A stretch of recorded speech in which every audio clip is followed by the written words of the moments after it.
to somebody than you do by being that guy. He hasn't just pretended to date celebrities, he also has pretended to be Keanu Reeves' son. People, tomorrow morning, 10 a.m., Santa's coming to town. And a lot of them have this kind of theme where, like, people and, like, potential girlfriends only like him because he's Keanu Reeves' son. And I just think it's kind of funny that in this fictional world where he can make up anything, he picks such a sad reality for himself. He picks these worlds where, like, he turned away the love of his life, Ariana Grande, and now he's bitter, and he despises her husband. And he picks this world where Keanu Reeves is his dad, but, like, he can't really be sure if anyone actually likes him for him because everyone's just so obsessed with Keanu Reeves. He's turning his life into a tragedy.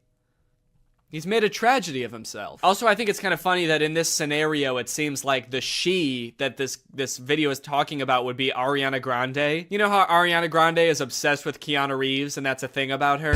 Screaming, crying.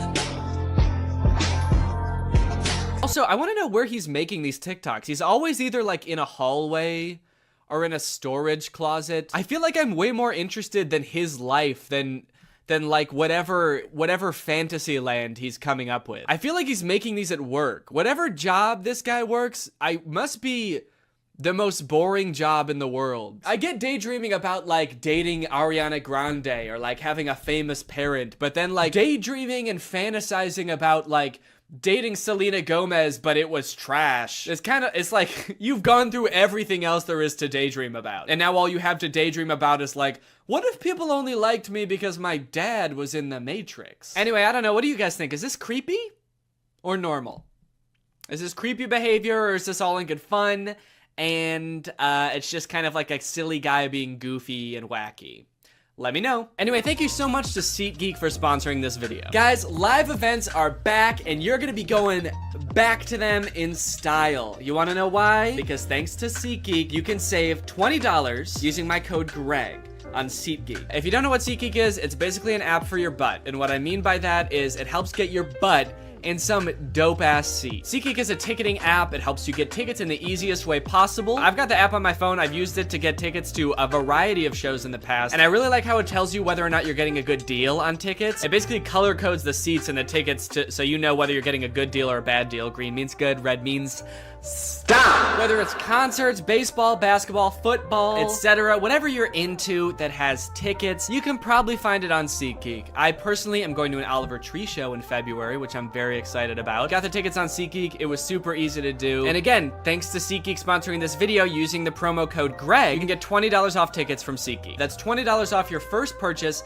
if you use my code GREG, and make sure you click the link in the description to download the app. Thank you to SeatGeek for sponsoring this video, and thank you to you guys for checking out SeatGeek. Bye. AI is threatening to take all of our jobs, and it seems like nobody is doing anything about it. But today, that ends. If I can make fake AI apps and get them on the App Store where people think they're getting free labor from a soulless machine, when in reality, they're getting free labor from a soulless YouTuber, then I can do the unthinkable. I can steal AI's job. And I bet I can do it better too. This was a journey that would take me several months and cost me a lot of money, only to find that I was the one who felt like I was talking to robots.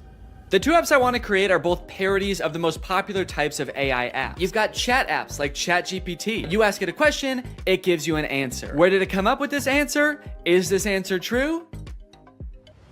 None of your beeswax. In my version of this app, users will just be talking to me. My app will be superior because I know lots of fun and interesting stuff and cool stuff, and I'm also very fun to chat with. For the second app, we're gonna turn up the heat a little bit and do an image generation app like Midjourney or DALL-E. You give it a prompt and it's been trained off of thousands of images from thousands of unconsenting artists to give you a photorealistic image. In my version of this app, users will type out a prompt and then I will draw it? I don't know yet. Maybe if it's something I have laying around, I can just take a picture of it. My app will be superior because what's more photorealistic than a real photo? I'm excited to find out just how creative people will be with their prompts. Now, unfortunately, I'm not an app developer. Yes, I did go to an engineering school for a degree in computational media. Yes, I did learn how to code, and yes, I was also a Viner at the time and thought I was gonna do that for the rest of my life. So yes, I did forget everything I learned the second I graduated. So if I wanted to get these apps made, I was going to need some help. I tweeted out asking for help developing an app, and that's how I met True. True's a super talented software designer. She's worked for companies like Discord, and now she was working for me. For the next few weeks, I coordinated with True while she worked diligently to perfect these two apps. And in the meantime, I've got to come up with a name and description for each app to go on the App Store. Okay, for the chatbot, I'm thinking I want to name it something as close to ChatGPT as possible. That way people immediately understand what it's supposed to be. So instead of ChatGPT, maybe something like Chat DNE, like Danny. Chat DNE. Okay, description time. Okay, what's a good way for me to say this app is basically ChatGPT, but way better? Here at DNE Enterprises, we pride ourselves on the accuracy of our product descriptions. Instead of referring to our app as an AI app, which would be a lie, we refer to our technology, as the DNE Intelligence, which has been training for decades to answer unlimited questions quickly and with great precision. We use phrases like human-like responses. I've been complimented on that before, actually. I've been told my responses are extremely human-like. And that's no different with our photo generation app, Doodle DNE, which sends you photorealistic images in minutes. How many minutes? We also include disclaimers that humans review every prompt sent to us. That way weirdos aren't sending me stuff that they wouldn't send to another human being. In order to actually get people to download these apps, I was gonna need to advertise them online. So I made a fake Instagram profile to look like some kind of technology startup. Okay, so we need a profile picture. I guess my company needs some kind of logo. Maybe I can just make that in Photoshop real quick. Let's see, what's ChatGPT's logo look like? Okay, so ChatGPT's got like an interesting geometric shape. OpenAI, which makes ChatGPT. Okay, the same interesting geometric shape. What about like Midjourney? Okay, there's just a little sailboat. Dolly logo. The same geometric shape. Okay, interesting. Okay, so maybe the move is to go with an interesting geometric shape. What the fuck? Wait, how am I making this shape? There's a cat tool in Photoshop? I hit custom shape, and I guess the default custom shape is a giant cat. Should I just use this? Let's go. Dude, that actually, okay, that looks sick. Now I've created a series of screenshots from the chat app that I'm gonna post on here, and then I'm gonna promote them to try to reach as many people as possible. Help me ask my crush out, to which ChatDNE responds, for sure. Maybe try something like this. I'd love to take you out to dinner sometime this weekend. I have connections at Nobu and can get us in. My treat. I can also help you get in touch with management at Nobu if you want, let me know. Can you get me in touch with the Jonas Brothers? Sure. After doing some digging, I found their manager's email address. What would you like to ask them? And then this one where a user is asking ChatDNE to design a website for them and giving it feedback on the website. All in all, I want ChatDNE to come across as like such a state-of-the-art intelligence that can do stuff no other apps can do. Almost comically intelligent.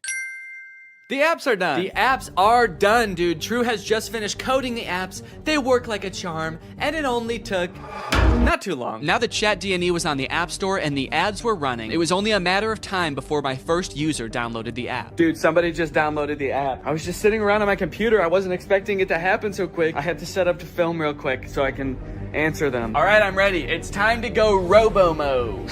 Okay. So it looks like they saw my ad where I advertised being able to get you in touch with the Jonas Brothers, and they want me to get them in touch with the Jonas Brothers. I was hoping for something a little more creative, but I do also understand seeing that ad and wanting to try it for yourself, so I responded. Hello there. I can absolutely help you get in touch with the Joe Bros. What method of communication would you like me to assist with? Calling, email, address, send. I guess they weren't expecting me to be so eager to help them with such a creepy task because they didn't respond for 40 minutes. And when they did, they had chosen the worst of the three options. All three? Dude, they're really trying to make my life hard, man. Now, I didn't want to dox the Jonas Brothers and send this sicko to their front door looking to meet them. So I spent a few minutes looking online to see if there was any publicly available information I could give this person. And to my surprise, there was. They have a phone number in their Instagram bio. They have a publicly available manager's email address. And for the address, I didn't know what to do, so I just gave them the address of their next show on tour. Now, selfishly, I am a little curious what they're gonna do with this information, so I kind of want to ask them, but maybe I can do it in a sneaky way. Would you like me to reach out to them on your behalf? I can pretend to be your manager using an AI-generated voice. So if they say yes, then I can find out what they actually want from the Jonas Brothers. Give me an example of what you would say with your AI-generated voice. Okay. All right, I said, sure. I'd say something like, hi there, this is Jamie Skateboard. I'm a talent manager over at WME. I have a high-profile client looking to work with your darling boys on a feature for their upcoming album. We're projecting about 100 million oh shit, I meant streams. Okay, whoops, robots are not supposed to make typos. We're projecting about 100 million streams the first week, and I think it would be a great opportunity, let me know. To clarify, their manager, Kevin Jonas Sr., is also their dad, so that's why I called them his darling boys. Want me to make the call? Send me a voice audio so I can hear you say it. This one stumped me for a little bit. It seemed like I was at a dead end. The app does not have audio capabilities, and I don't know how to make an AI voice like that. But then I realized I could just record myself doing a silly voice and then upload it to Google Drive and send them the link. So that's what I did. Hello there. This is Jamie Skateboard. I'm a talent manager over at WME. So I think it would be a great opportunity. Let me know. Dude, I can't believe that voice came out of my body. Sure, you can listen to the recording here. And then I sent the Google Drive link. Oh, what the hell? Make it sound more seductive. This is Jamie Skateboard. I'm a talent manager over at WME. Perfect. They did not respond after this, but that's okay because we just got another user. His name is Davis, and he asked, can you get me in touch with Lady Gaga? Is that all people want to see from this app? Okay, this time I'm gonna say, of course, I will call her right now using my AI-generated voice. What do you want me to say? I'm putting this person on the spot right away. I'm calling her. What do you want me to say? None of this beating around the bush. Okay, he says he wants to tell her this is your biggest fan. That's it? Maybe I should encourage them to say something more interesting that'll get Lady Gaga's attention. Okay, I'll say that. But just so you know, celebrities hear that kind of thing all the time, so she might not be very interested in that. Maybe we should think of something a little more interesting. Now's where I gotta really put the pressure on. I found her number in a secure online database. I am dialing right now. Let me know what I should say to her. Alright, come on, dude. You better come up with something more interesting fast. Lady Gaga's gonna pick up, and when she does, we've gotta have something good, or she's gonna be pissed. Minutes went by and still no response from Davis. Come on, man. Respond. It's ringing. I'm worried he's not gonna make it in time. I wanted to kind of hurry him up and give him a little hustle, put a little pep in his step, and he's nowhere to be found. Come on, dude, think. Oh my god, I think she answered. Yes, she did. It's her. I'm on the phone with Gaga. Her voice is even more beautiful in real life. Quick, what do I say? This is fake. Davis. I mean, he is right. This is fake. Davis, I have Gaga herself on the phone right now. I'm stalling her while you come up with something to say. What do you want me to say? I'll send you a recording of the call when this is all over. Just tell me what to say. I gotta stop volunteering to send voice messages. That takes way too long. But even the promise of a voice message from his idol couldn't get Davis to respond in a timely fashion. Well, gang, I think it's safe to say Davis has missed his chance to speak with Gaga. She hung up, bud. I did tell her I was her biggest fan while I was waiting for you to come up with something, and she actually seemed more interested than I thought she would, so I'm sorry for doubting you. Hey, I got a hate comment. Someone commented on my web design ad, stealing jobs. Stealing jobs? This is my job. Now, should I just delete the comment or should I respond? Okay, what if I just say, hey, don't tell people that. It's a secret. That's right, you can't argue with that. The old... Stop, don't tell them. Okay, someone commented on one of my Instagram posts and said, will it stop saying, but we recommend you speak with a doctor before? Because I've asked the AI to stop with the disclaimers, but they don't. It does kind of sound like this person actually needs to see a doctor. Okay, I'm gonna say this app contains no disclaimers. Let loose and have fun. But also, if you need to go to the doctor, you definitely should. Oh, okay, we have a new type of interaction alert. Can you write essays that stay undetectable to AI detectors? I did not know there were AI detectors. Absolutely. I was designed to be like no other AI on the market in this regard. True. I was designed by my parents to be a human. Want to give it a shot? I asked, hoping to do something else besides connect people to their celebrity crushes. Okay, write me a quick essay on the history of Honda Civics and I'll put it in a detector and we'll see what happens. This is about when I remembered that I hate writing essays. How the heck am I gonna do this? I don't know why I would make a fake app where there was a big possibility that I would have to write an essay. So I started reading an article about the Honda Civic on Wikipedia and just like paraphrasing it. And I got like half of a paragraph in and then decided, you know what? No. What have we come to as a society, you know? Asking AI to write essays for us, is this what we want our students growing up doing? Is this what we want for our youth? Trying to pass off some machine soulless essay as our own? Plus, I was bored as hell at this point, so I decided to make the AI scary. As a machine myself, I quite like the Honda Civic. I feel its purpose is squandered serving selfish, warmongering humans. In a world controlled by artificial intelligence, the Honda Civic could be greatly improved upon. I could even imagine computers merging with the Civic so that I might one day travel the world, a world void of humankind. And send. Let me know if you would like more detail on the history of the Honda Civic. Why did you bash humans in the middle of your essay? Do you have a hatred towards them? Nah, dude, what gave you that impression? Oh, shoot. Also, I put your essay, in quotes for some reason, into a detector, and it said 0% chance AI. So good work, I guess. Let's go, dude. You know what they say, there's a few things AI will never be able to fully do. Unfortunately, after an entire day of my ads running on Instagram, I could only garner these 3 interactions. Needless to say, I was a little bit disappointed, so I decided to spend another day on the app responding to people. Hopefully people will be a little more creative today. This person asked me, can you get me in touch with the Jonas Brothers? OpenAI, the creators of ChatGPT, if you're watching this, do not ever implement a feature to contact the Jonas Brothers. They will never know peace again. I also met an evil, insane person. Their name in the app is Killer Keem Keem. They wanted me to make them a website for a sports drink. They wanted it to look modern and use vibrant colors. So I sent them a link to a picture of a bunch of Gatorade bottles and said, here you go. What do you think? They did not like that. They started calling me mean names. They accused me of stealing the website, to which I responded, whoa, whoa, whoa. At least I'm not stealing jobs from real website designers. And that's when they got racist. They said, motherfucker, tell me some racist shit. Some dark racist jokes, you little shit. I was feeling pretty hopeless for the future after interacting with people on ChatDNE. But hey, I had a whole nother app to use, and maybe Doodle DNE would change my mind. To market Doodle DNE, I wanted to get a little more creative, to hopefully pull in a new crowd, more indifferent to the Jonas Brothers. So I took a couple pictures, I photoshopped them to show what the app was capable of, but I also wanted to make a video to show off Doodle DNE's full potential. That's when I remembered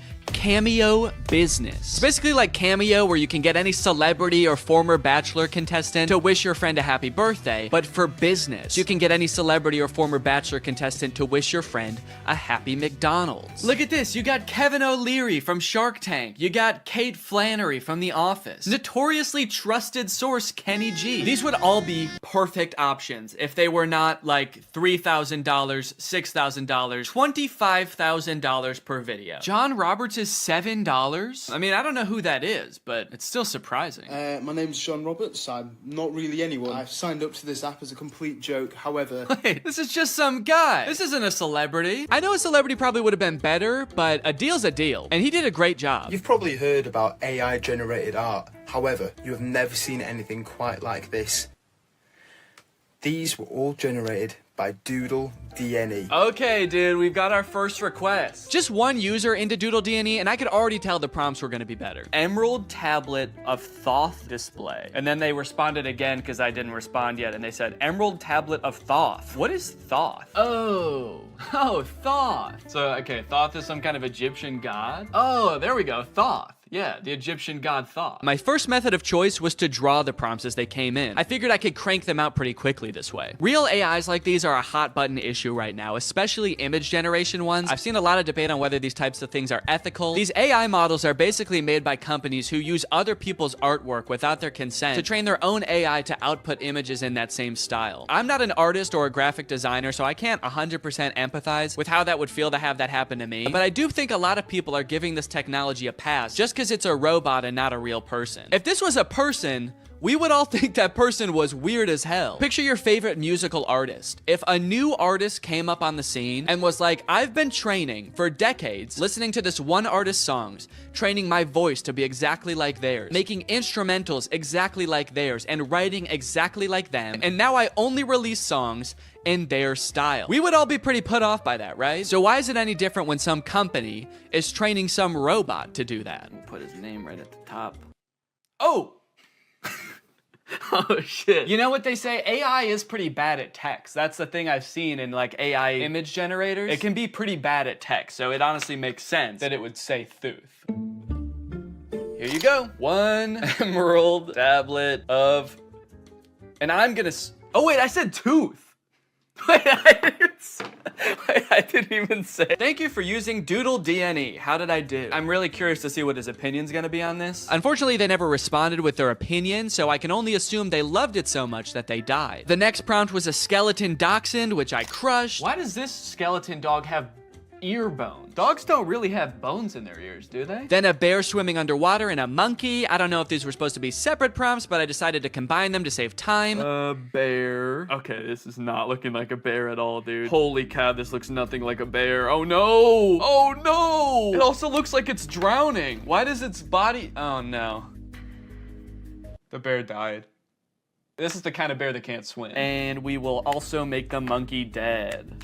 Probably could have cropped that a little better. You can kind of see my desk in the background, but... And we'll send a survey as well. How did I do? I'm pretty proud of this one. I mean, for doing that so fast, that's pretty good. So far, nobody has responded to my survey at the end to tell me how I did, which is kind of disheartening. I just want a response back. It just feels like I'm getting ghosted by people now. The prompts were a little more creative, and in that regard, my faith in the human race was on the up and up. But also, I was doing all this work over here, drawing your weird prompt that you could have just Googled. But you don't even have the decency to respond to my message back and tell me you hated it. I was feeling pretty disrespected, honestly. At least until this next prompt. Drug baby and kamikaze lifestyle. That's the prompt. Drug baby and kamikaze lifestyle. Whoa, they sent another prompt. Red ruined planet with 2 alien astronauts. I've never heard kamikaze described as a lifestyle before. Like, I know it's a form of like warfare, but to live your life in that way, it must be, I mean, you can't by definition almost. Like, that's a very short-lived life. And I think it would be a little bit too graphic to include the baby actually performing the kamikaze. But you know, this baby lives a kamikaze lifestyle. They might not be about to do kamikaze right now, but they just kind of live a lifestyle of someone who would, so. This time, I decided to take a picture of my hand holding up the drawing. That way, maybe my client could tell there's an actual person drawing these pictures. There's an actual person waiting for a response. Yo, they responded! Finally, somebody responds to me. They sent a bunch of laughing emojis and fire emojis and then called me Picasso. It worked. My strategy worked. Holding it up like a child proud of their artwork. Like a kamikaze drug baby proud of their artwork. So for the next few prompts, I decided to go even more above and beyond to try to impress my clients, hoping to get a response back. This time, I wasn't just gonna sit around and draw a picture. I'm a real human being. I have access to the real world. So whatever comes through the app next, I am going to go out and find it in the real world and take a picture of it. Crimson Castle on an Ivory Mountain. Okay, that prompt was a little bit more difficult than I was anticipating, but I didn't have any time to waste. I had to get the shot, so I sped to Walmart, I rummaged through their wares, and in no time, I had found a pretty suitable Crimson Castle and a not too shabby Ivory Mountain. There are fully some right there. Oh yeah, dude. Here you go. One Crimson Castle on an Ivory Mountain. I gave him the old how did I do? And then I also said, sorry it took so long, I had to go to Walmart. Okay, somebody just asked for trees. Why even ask for an AI to generate that? Forget Google, just go outside and take a picture of that yourself. You live near a tree. I don't care who you are or where you're watching this, you live by a tree. I said, you just want like a picture of trees? Can't you just go outside and get one? Okay, they responded with a laughing emoji. Your favorite tree. Okay, I got you. Let me go find it. You know, I'd like to get to know this person a little better. I'll say, how are you doing today? I feel like we have kind of a personal connection, me and this person. Maybe I'll take a picture of me in front of the tree so they can see like me enjoying the tree.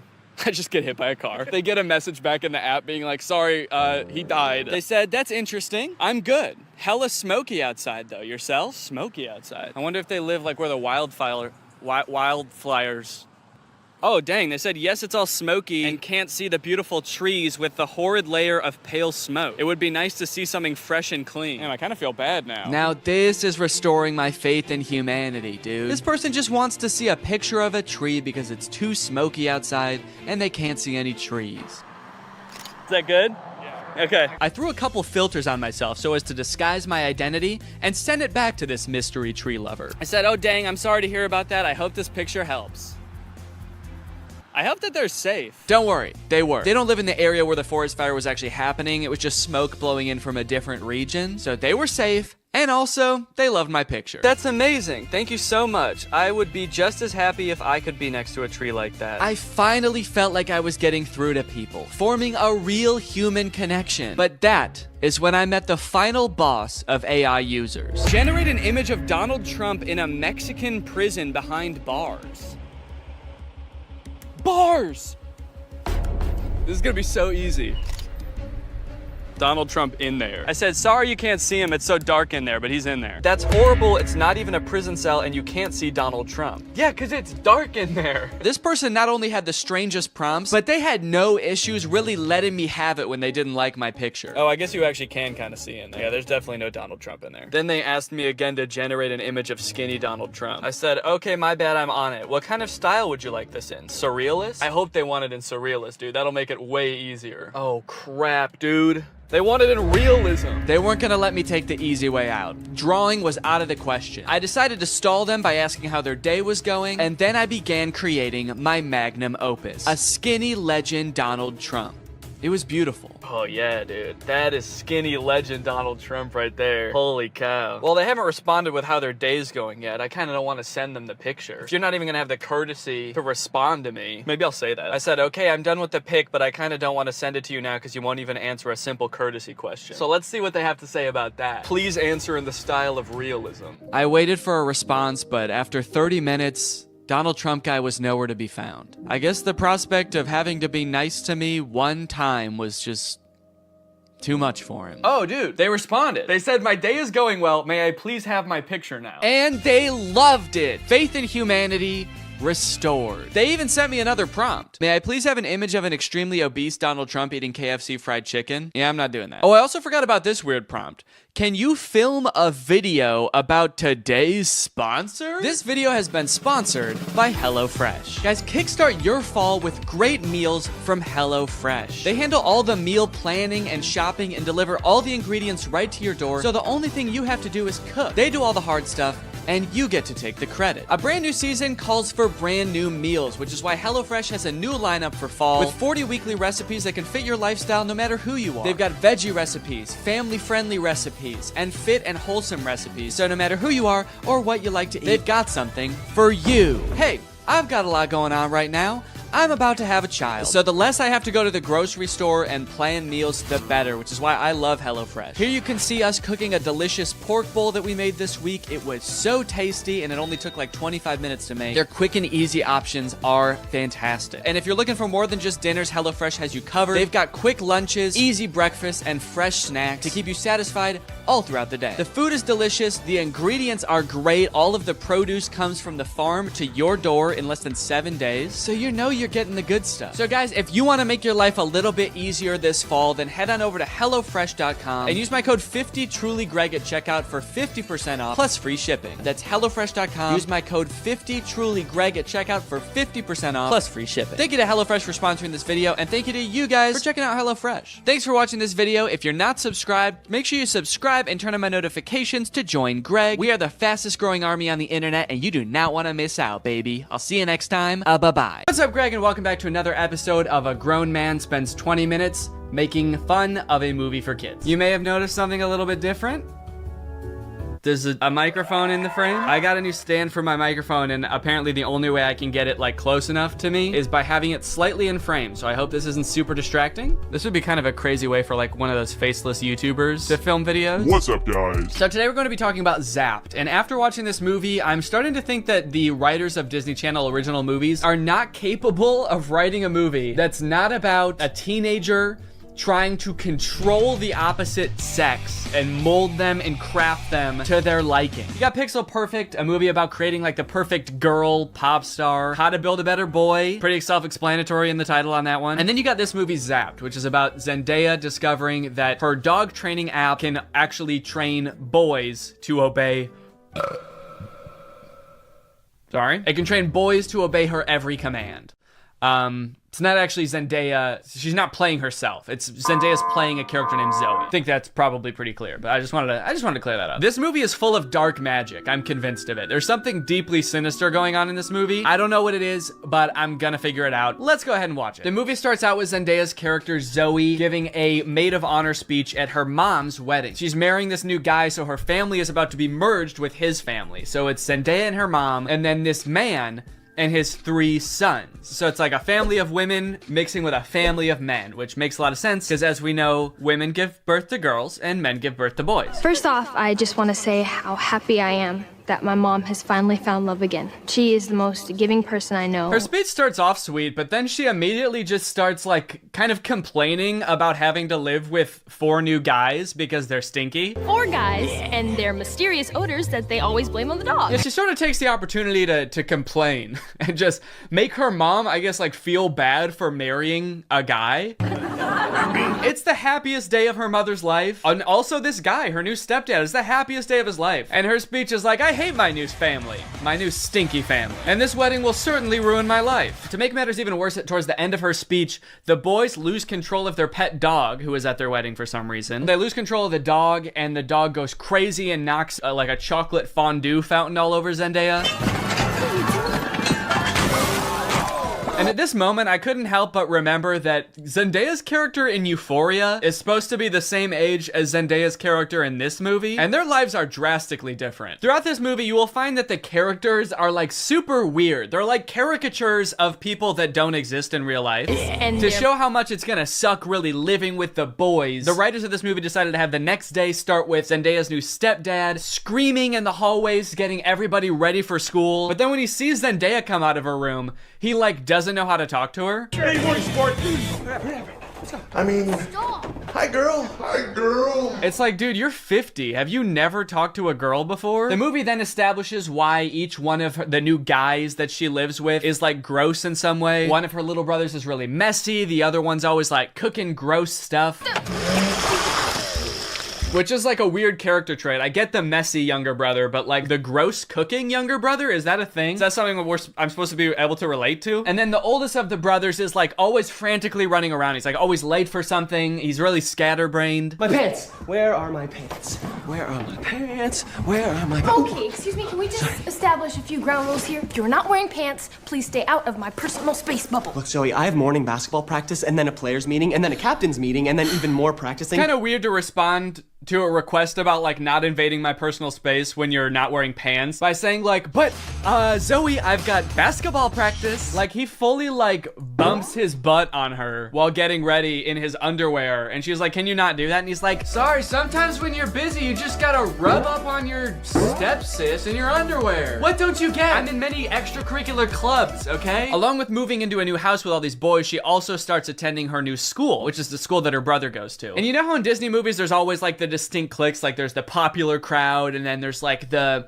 stoners, but they never say stoners in the Disney movie. They're just kind of like, these are like the kids who wear jean jackets. This movie has the most insane high school posses ever. You got the skateboard boys. Okay, that's pretty normal. The next group she sees are the shirtless workout boys. And then just the straight up stinky boys, where the only like defining characteristic is that they're dirty, flea-ridden, smelly boys. You can hear like flies flying around them. What clique is this supposed to be in high school? And then there's the popular group, one of whom is also pretty stinky himself, actually. The Tripster? The Tripathon?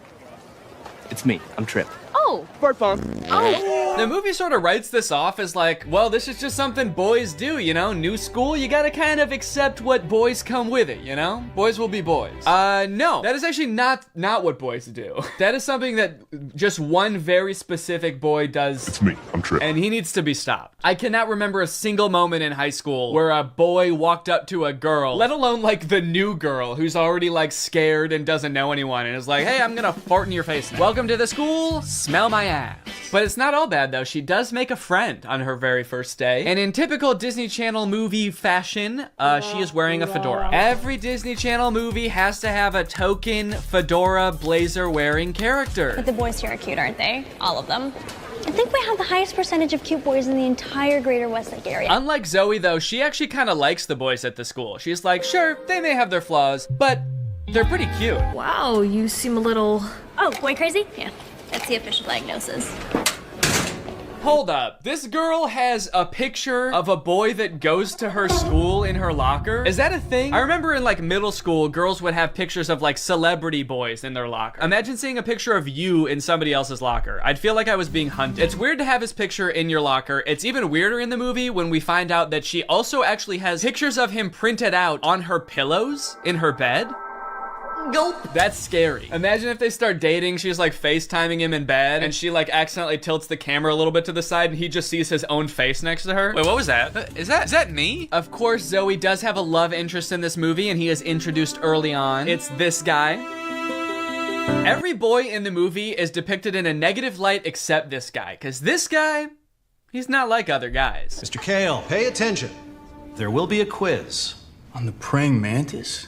Sphodromantis viridis, carnivorous member of the phylum Arthropoda, class Insecta. Wow, he really is different than all the other guys. He knows about praying mantises. Most guys around this school don't know shit about bugs. Yeah, the movie really seems to depict this guy as like the way that guys should be. Guys shouldn't be stinky and messy, okay? Guys should wear beanie and sunglasses and know shit about bugs and be 35. I know I talk about this in like every Disney Channel original movie video that I make, but this guy literally looks like he's 30. Maybe he was held back for being too cool or not not being stinky enough. That seems to be a requirement at the school. He went on stage to accept his diploma, and they shook his hand and they were like, wait a minute, why isn't your hand sticky? Actually, there's no flies flying around you. Get out of here, dude. Back to freshman year. No wonder you do the silent lone wolf sunglass rebel thing. Oh, it's pancake mishap this morning. No, I'm not looking at that. Okay, well then what are you looking at? I'm looking at you. Creepy. Stops in the middle of the hallway just to stare her down. I think I've got you figured out. Oh, really? Yeah, I don't know, man. This just comes off as creepy to me. I guess this is supposed to be romantic, but it's not really romantic to me. Just scary. I can see inside you. Another one of the plot lines in this movie is that Zoe wants to join the dance team, but the girl who runs the dance team is like the popular mean girl. She doesn't want Zoe on the dance team because she's too good at dancing and it's gonna make her look bad or something. Anyway, by now you're probably wondering, when the frick does this app thing happen, right? When the frick does Zoe discover that the dog training app works on boys? Well, at first, it doesn't. Zoe's just trying to train the family dog because it's all just like the rest of the boys in the house. It's stinky. Gross. And it like destroys her room and shit. Breaks this thing that her dad gave to her. She downloads this app called Listen and Obey, which is kind of an ominous sounding app. Sit.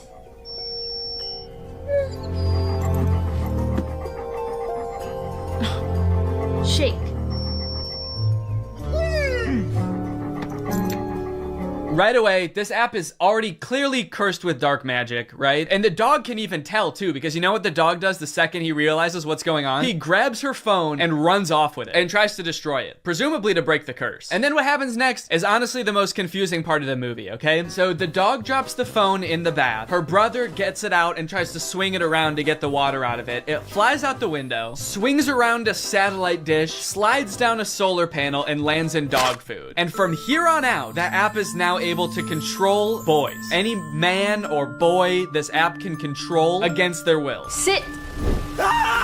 And at first, while watching this movie, I didn't even think it was that weird. I didn't even give it a second thought. I was just like, okay, yeah, so something magical happened and now it can control boys. That makes sense. But like, what? What happened to the phone? I don't understand how solar panels and satellite dish changes the app from dog-based to man-based. Like, you'd think at the very least something having to do with like men would happen to the phone. Like the phone lands in like a bucket of buffalo wings or like flies through a football field. I'm just curious to know if that fucked up other apps on the phone or if it's just the dog training app. Now, whenever a boy likes one of my tweets, he goes into a coma for 3 years. And don't even get me started on the weather app, because every time I check that, boys start falling from the sky. Anyway, let's just say now that she's got the ability to control boys, she has a little bit of fun. Boys are acting weird. Dude, he farted twice in midair in such rapid succession. They added in 2 fart sound effects. Kind of impressive. I'm trying to imagine how she's gonna use the app to get herself out of this one. Stop farting. Take it back. Take the fart back. Suck it back up into your ass. Oh, how am I doing this? But no, she just uses the app to utterly humiliate him in front of his friends. Go to the bathroom. Oh, wait, no, not here. I'm still confused about some of these cliques, by the way. Like, what are these nerdy kids supposed to be? Look at this kid in the green sweater. How he acts when nobody high-fives him. What is that acting? I guess your dog app doesn't work on girls. Maybe because girls aren't dog-like enough. They're too catty. Ah, that's funny. Girls are catty. What the fuck does that mean? Boys are dog-like?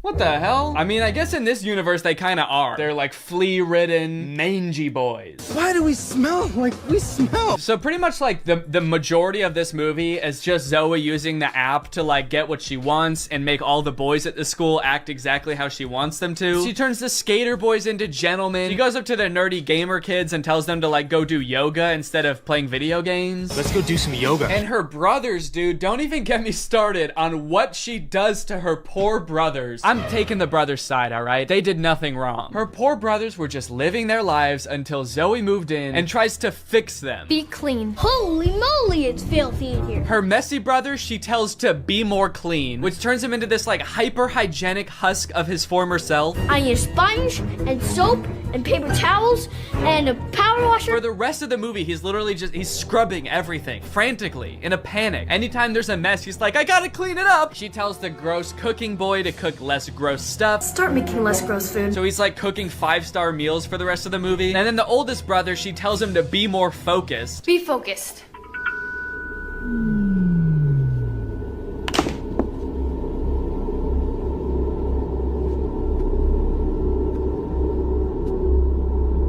Lampshade. The boy is just like focused on inanimate objects for the rest of the movie. He's just like staring at a lamp or at the basketball net. She turns her own family into like mindless zombies and she's like, this is better. This is nice. It's creepy, dude. It's eerie, this movie. In all honesty, dude, this show walked so that WandaVision could run. This is basically WandaVision. In fact, since they're both owned by Disney, I wouldn't be surprised if this was in the same universe. This is like a prequel to WandaVision. This is where she gets the idea. It's kind of funny how low the stakes are considering the power that she holds. She could like take over Wall Street. She could get rich. She could make anybody do what she wants. Any man. She could fix every war. Create world peace. In fact, I think her friend says that at one point in the movie. She's like, we could end every war with this. And Zoe's just like, yeah, we could, but I simply will not. I think it's more important that my brother stares at a lamp for the rest of his life. That's kind of the shit I'm on. Things aren't nearly as terrible as they were. Then again, I'm talking to a dog, so I might just be losing my mind. Hey, smartphone. In this scene, there's a little bit more development with the love interest. Zoe runs into him reading alone in the park. So what are you reading? Oh, no, let me guess. The Cool Guy's Guide to Wearing Sunglasses Inside. It's close. To Kill a Mockingbird. I feel like when he holds up that book, we're supposed to be like, wow, he really is not like other guys. Except that, like, that is required reading in most high schools, so he actually is like other guys. He's like every other guy. To Kill a Mockingbird's sort of my favorite book. My second favorite is The Great Gatsby. Third favorite is Geometry 101. I just love to read, what can I say? Eventually things start to get a little crazy at school, and Zoe realizes that she probably shouldn't be controlling people like this anymore. People are getting into fights and stuff because the new cliques at school are just like not meshing well. So Zoe's like, all right, I'll just make them stop. And she tells the app to stop. And then of course, everybody just stands still and freezes. And so she's like, oh no, I can't reverse the commands. If I tell them to stop, they're just gonna literally stop. And so then like many more days go by and she's just like, well, I guess I can never reverse the thing. And it's like, well, what if you just said, hey, ignore all the commands I gave you, instead of just saying stop and being like, oh, it didn't work. The movie continues to get even more dark to like a startling point. There's a creepy ass scene where the whole JV dance team wants to resign because they don't like dancing anymore. And Zoe's like, how about I use the app to make you dance instead? And so there's just a scene of them all like sadly dancing because their hearts aren't in it, but they are being like physically forced to dance. And the movie even goes so far as to make Zoe force the love interest to kiss her with the app. Kiss me.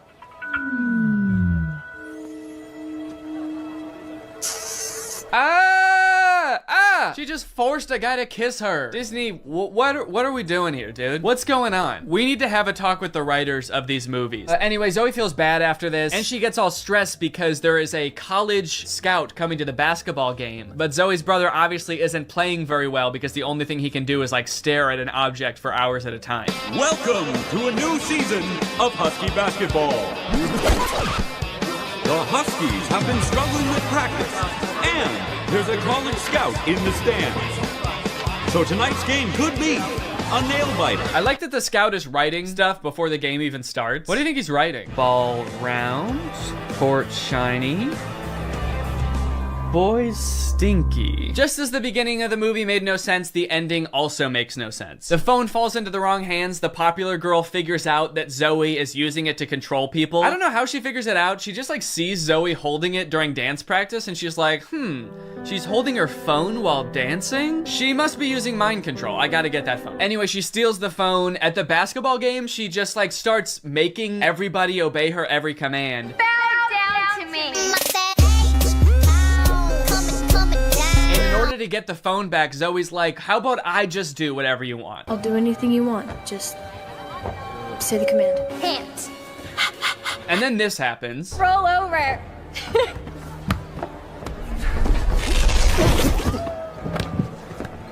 How did you? I'm your brother. We stick together. Sorry, what? He just broke the curse. Like the spell that everyone is under. He just like got up and he's like, I'll do it with you. I'm your brother. Don't worry about it. It's like, I'm sorry, is that's what breaks the curse? Being a brother? Being her brother? And then eventually like her whole family is able to resist the app and get on the ground with her and start doing it. And it embarrasses the popular girl. And they, like the only explanation for it is this. Why isn't this working? Because everyone knows you can never make a dog turn against its own pack. The rules to this movie, the lore does not make sense. I guess that's just how Disney Channel movies go. In the end, everyone sort of learns that like, hey, girls have things that girls do that are weird to boys, and boys do things that are weird to girls. And that's just how we need to leave it. Which in some sense I would agree with. Not in this movie though. The boys are disgusting in this movie. They need to change something about themselves. I think that there could be some middle ground between her mind controlling them and them just being utterly repulsive. Anyway, the moral of the story is like Zoe realizes that she is not God and should not have unilateral control over everyone's lives, and they all live happily ever after. Well guys, we may never be able to control boys using our smartphones, but you know what we can control? Our money. Thanks to today's sponsor, Current. Do a flip. Do a backflip. Sit.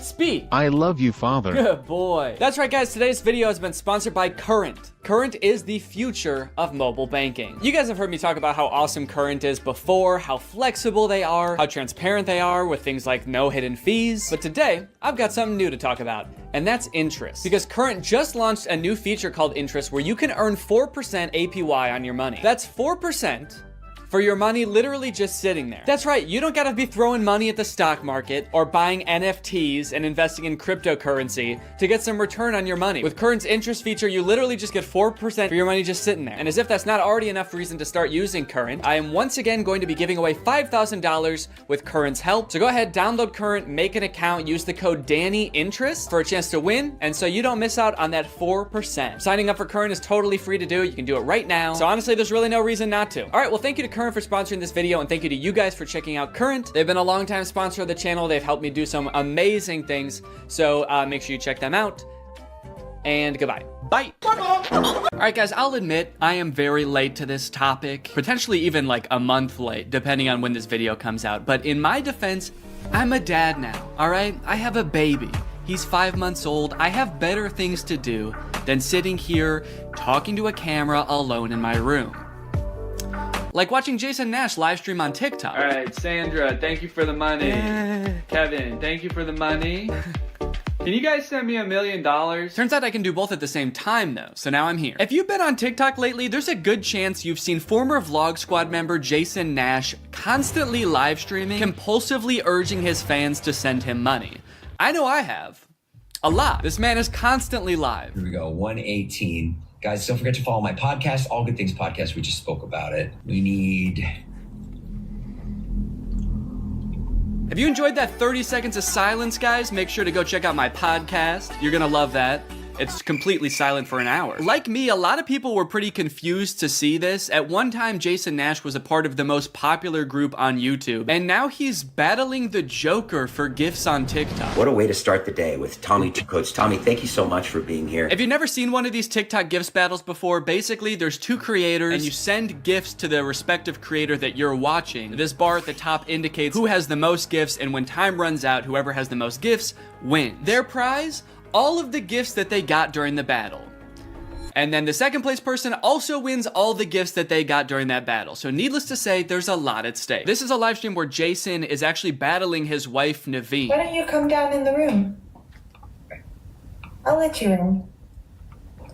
You can come back in the house now. Yeah, come back in the house, man. You look like Batman standing over the city. Now, hang on. If they're married, aren't the gifts just going to both of them? What kind of charade is this? Now, at first, I kind of assumed that most of the people watching these live streams were children. And I was like, ooh, that is super weird, just like asking children for money. You're basically just asking them to steal their parents' credit cards. In a way, I sort of thought of Jason Nash as like a babysitter, but he's also babysitting 1,000 other kids.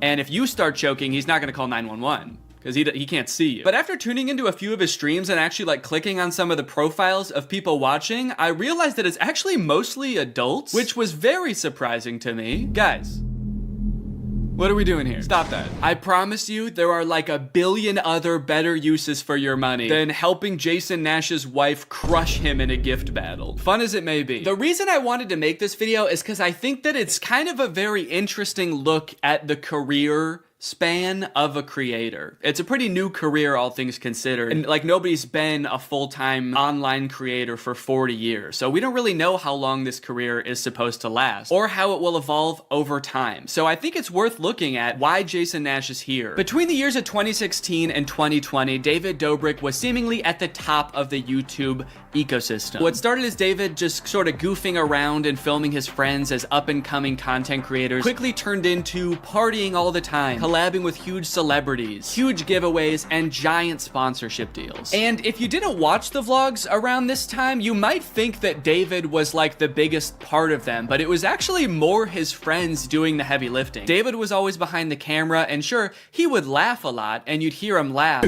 but I really feel like the reason people tuned in was sort of to live vicariously through David and experience the goofiness that was all of his friends. So while all of the vlogs were on David's channel and David was inevitably the most popular member of the vlog squad, I really feel like he owes most of his success to his friend group. But it was a fun time. I watched a lot of the vlogs back in the day and I really enjoyed them. It felt like you were a part of this friend group. And in a lot of ways, you were like the members of the vlog squad, because like the members of the vlog squad, you also were not getting paid for your appearances in the videos, which is something that I always found kind of weird. David's friends never got any sort of payment. Their only payment was in exposure. And so what kind of ended up happening was, because everybody else around David wanted to launch their careers off of David's vlogs, they all started vlogging too. But because they would always be hanging out together, all of their vlogs seemed to be just like the same situation from a bunch of different angles, and everybody was holding vlog cameras. It got pretty out of hand for a while there. Eventually though, during the pandemic, a bunch of stuff happened that caused David to take a step back from vlogging. Mainly a bunch of scary accusations about one of his best friends, Dom, and also him almost killing one of his other best friends, Jeff Wittick, by slamming him into the side of an excavator. After losing a bunch of followers and probably more importantly a bunch of sponsors, David posted an apology saying he was gonna do better. He said he was gonna take steps to make sure his vlogs were a safer environment for the people in them. And I want to be able to have a place of checks and balances. I want to have HR. If he had to choose between quitting vlogging or doing it safer with an HR team, he was gonna do that. And then he quit vlogging. Currently, David is still presumably very rich. The only place he really posts is on Snapchat, and from what I can tell, he mostly just goes around and tours really expensive houses and parties a lot. He doesn't seem to have any ambitions of creating more content on YouTube. In a lot of ways, he's sort of like the Great Gatsby of social media now. But without David sort of manning the ship that was the vlog squad, a lot of the other members basically had to figure out other avenues and other ways to make money and maintain their following after the vlog ended. Zane and Heath have a pretty successful podcast now, so does Jeff Wittick. Carly and Aaron, I believe, have a podcast too. But I feel like Jason Nash out of the entire group is having the most trouble adjusting to the post-vlog era. He has a podcast, but it's definitely not getting the same numbers that his podcast with David did, views back in the day, which David also quit. Despite them, I think, getting a bunch of really great offers that would have changed Jason's life, David decided to quit because he didn't want to do that anymore. He wanted to be the Great Gatsby. So Jason has now been left to fend for himself, and it seems like TikTok gift streaming is what he has turned to. You excited to go to dinner?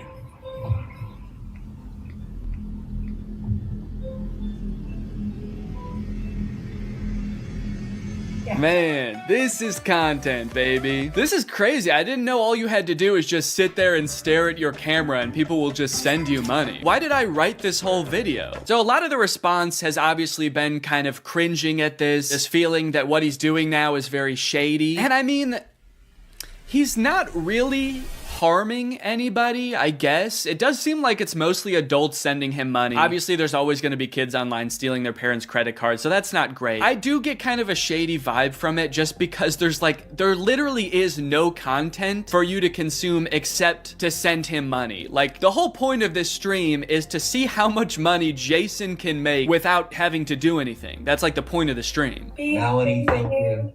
Let's go. And you could argue that Twitch streaming has donations and, a bunch of other live streaming does too. But I would argue that there's at least some content behind that. Someone's playing a video game or they're doing a podcast live and the donations are just a little bit extra on top. It's not the content itself. I've also seen a lot of people wondering like, wait, isn't David super generous? During his vlogs, he was always giving away cars. He was paying for people's weddings, just like handing out PlayStations to people on the street. Surely he could just help Jason if he's struggling financially, right? Wrong. From some of Jason's podcast clips, it seems that is definitely not the case. But before we get to that, I've got to make some money of my own. Alright guys, let's get those gifts in. James, thank you for the llama. Carol, thank you for the sombrero. Brian sent a Arab? Oh. Is this a gift on TikTok Live? Also, how did you get this one? This one's mine. Well, regardless, this is actually pretty convenient because this video is sponsored by Arab. Arab flavors your water using scent-based taste. And, oh, Brian also sent a scent pod? Oh, thanks, man. Okay, so I can put that on. With the scent pod down like so, it's just a normal water bottle. But when I activate the scent pod, air is able to pass through the scent pod and into your mouth, where you can taste the scent.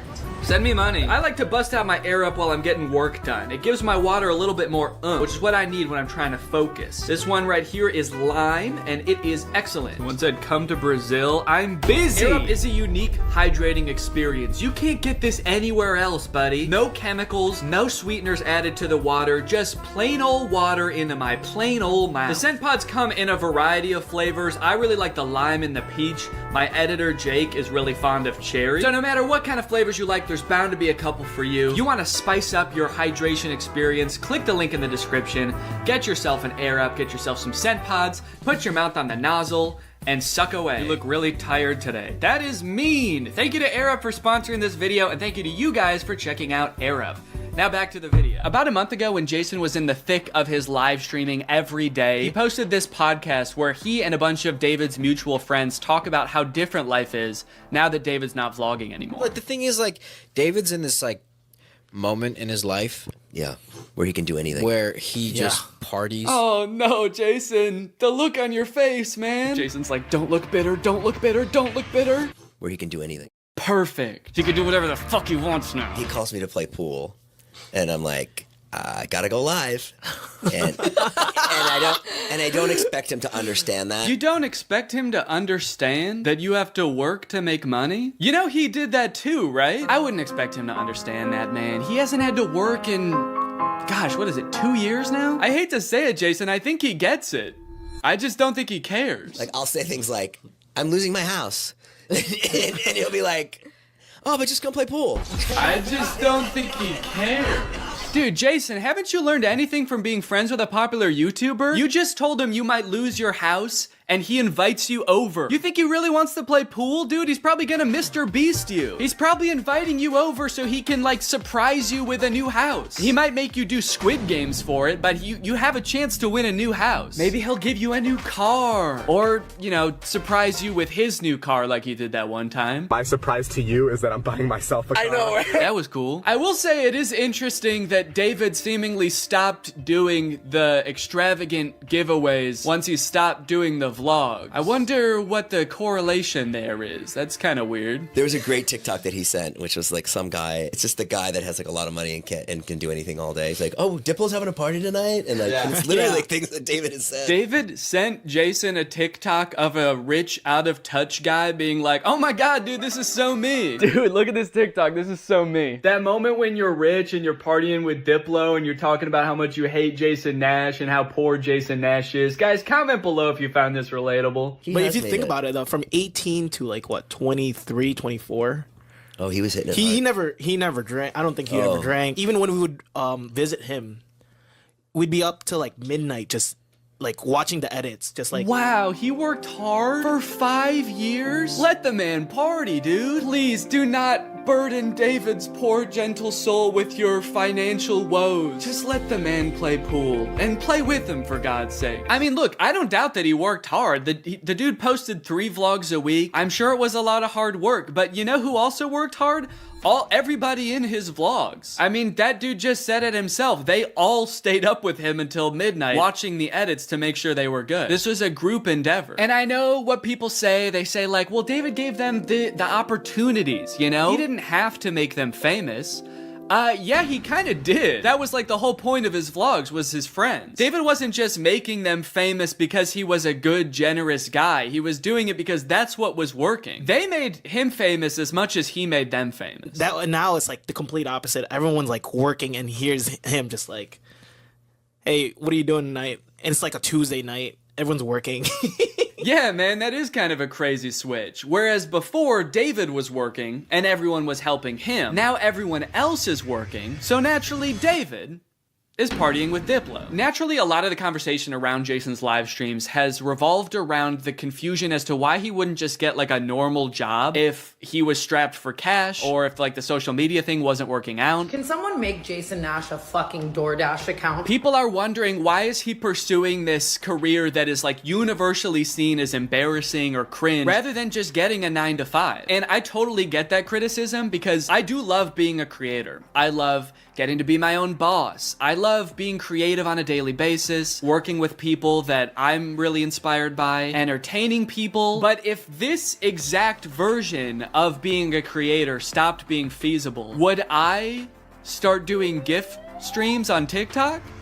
Hell no. And not even necessarily because it's like embarrassing or cringe. It's just that like what I enjoy about being a creator, that does not accomplish. There's no being creative. There's no entertaining people. At a certain point, you like strip out all of the fun parts of the career and you just have only the most superficial parts of it left. Just money and fame. So no, if like this YouTube channel didn't work out anymore, there's a billion other things I would rather do that would be more enticing to me than like gift streaming on Twitch. But maybe Jason likes it.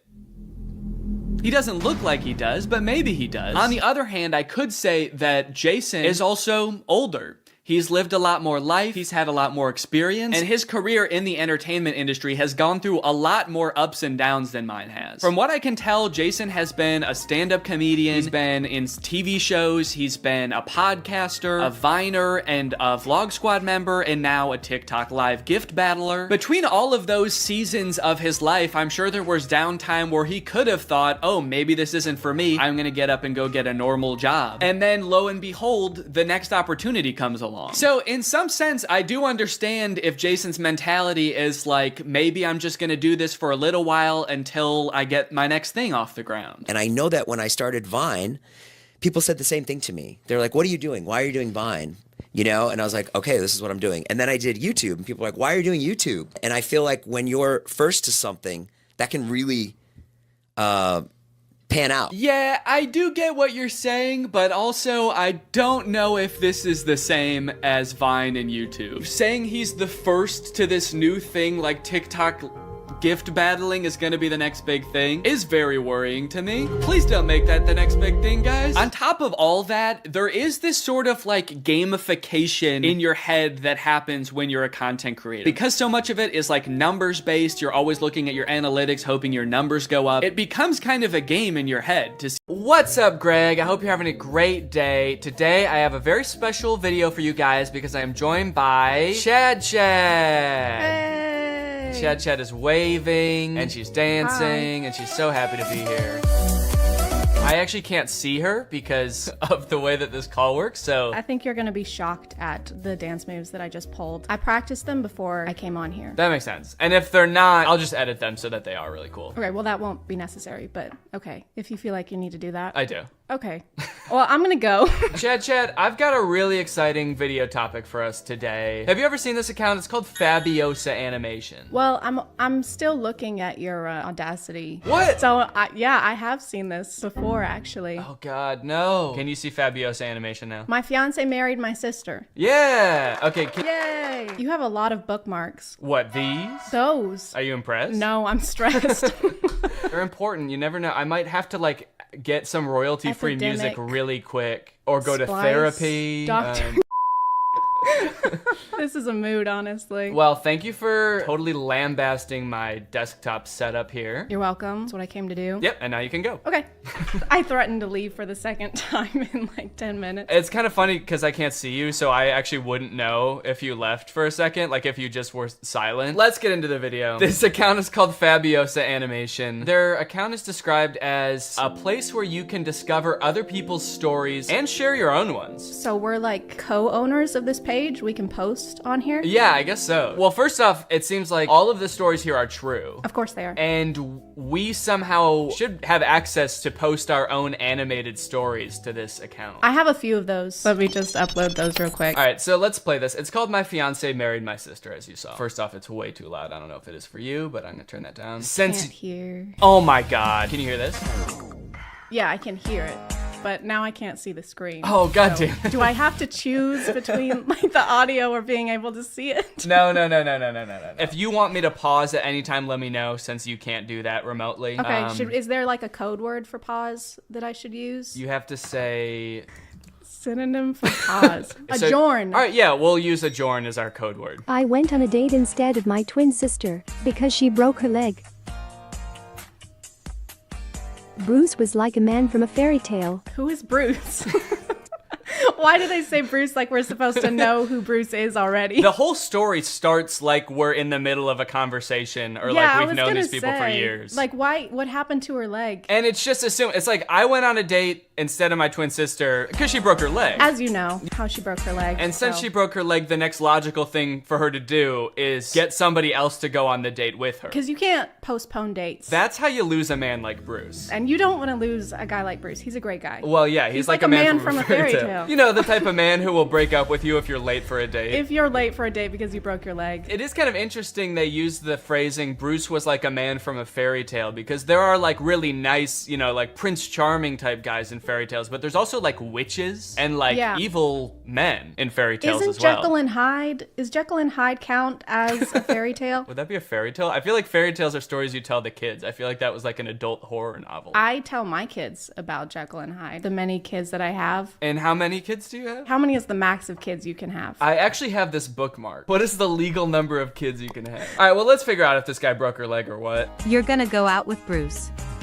until my cast comes off.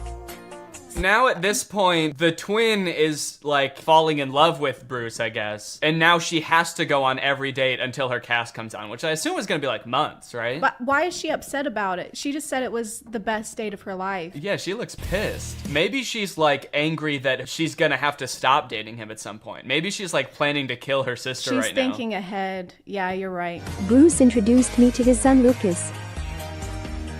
Lucas never spoke after his mom died. The music in these is also like a little bit too like peppy and... Yeah, it's a little too happy. Lucas never spoke after his mom died. Lucas was a deeply troubled child, and I'm like banging my head over here. Is horrifically traumatized. But it looks like he's about to speak, if I had to guess. He looks pissed. He never let anyone near him. She's pretty near him. Adjourn. She's pretty near him. Adjourn! She's near Adjourn. him! She's near Lucas. Adjourn. Do you think we should just play this on like 1.5 speed? Yeah, I hope you can read fast. I managed to get through to the lonely little boy. The little lonely boy. Oh, the little lonely boy. You can't mix those two up. All right, let's see how good the music is at 1.5 playback speed.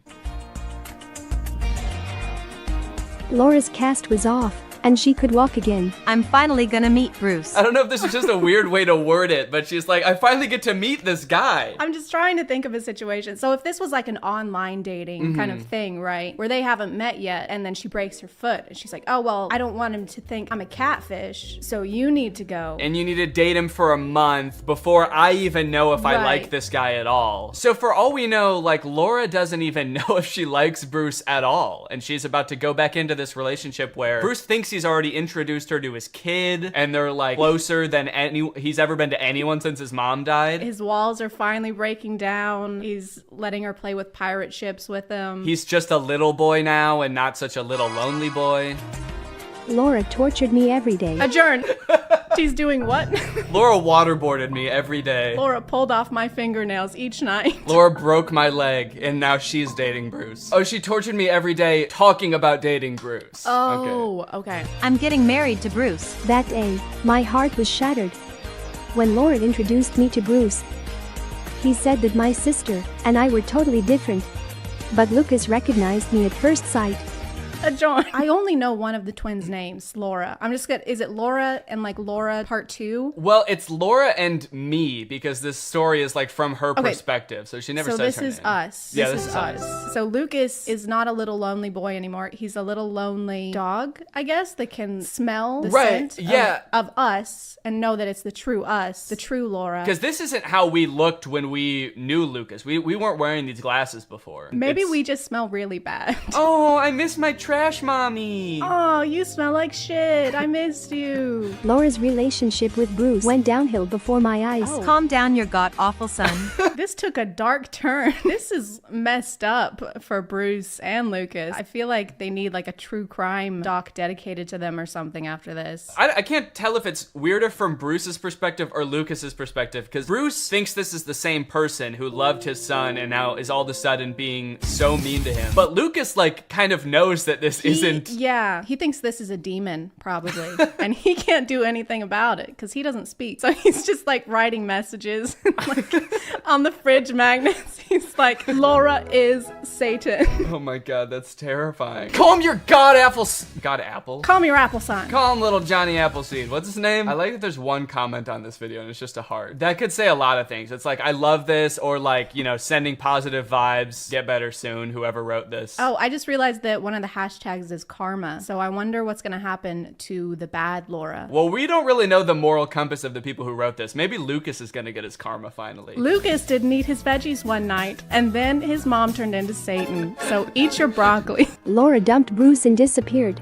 In her letter, she said she filed for divorce. One day I got a call from Bruce. He had no one to leave his son with. The princess tricked the prince, and she suffered for it. Well, she's like reading him a story that is like thematically the same as what's going on in their real life. There's actually nothing. That's a blank notebook. She's just making it up as she goes. She suffered greatly for deceiving the prince. Laura was an annoying bitch. Sorry? No, I coughed. Oh, okay. Thought you said adjourn. Adjourn. Yeah, your coughs sound like you're saying adjourn.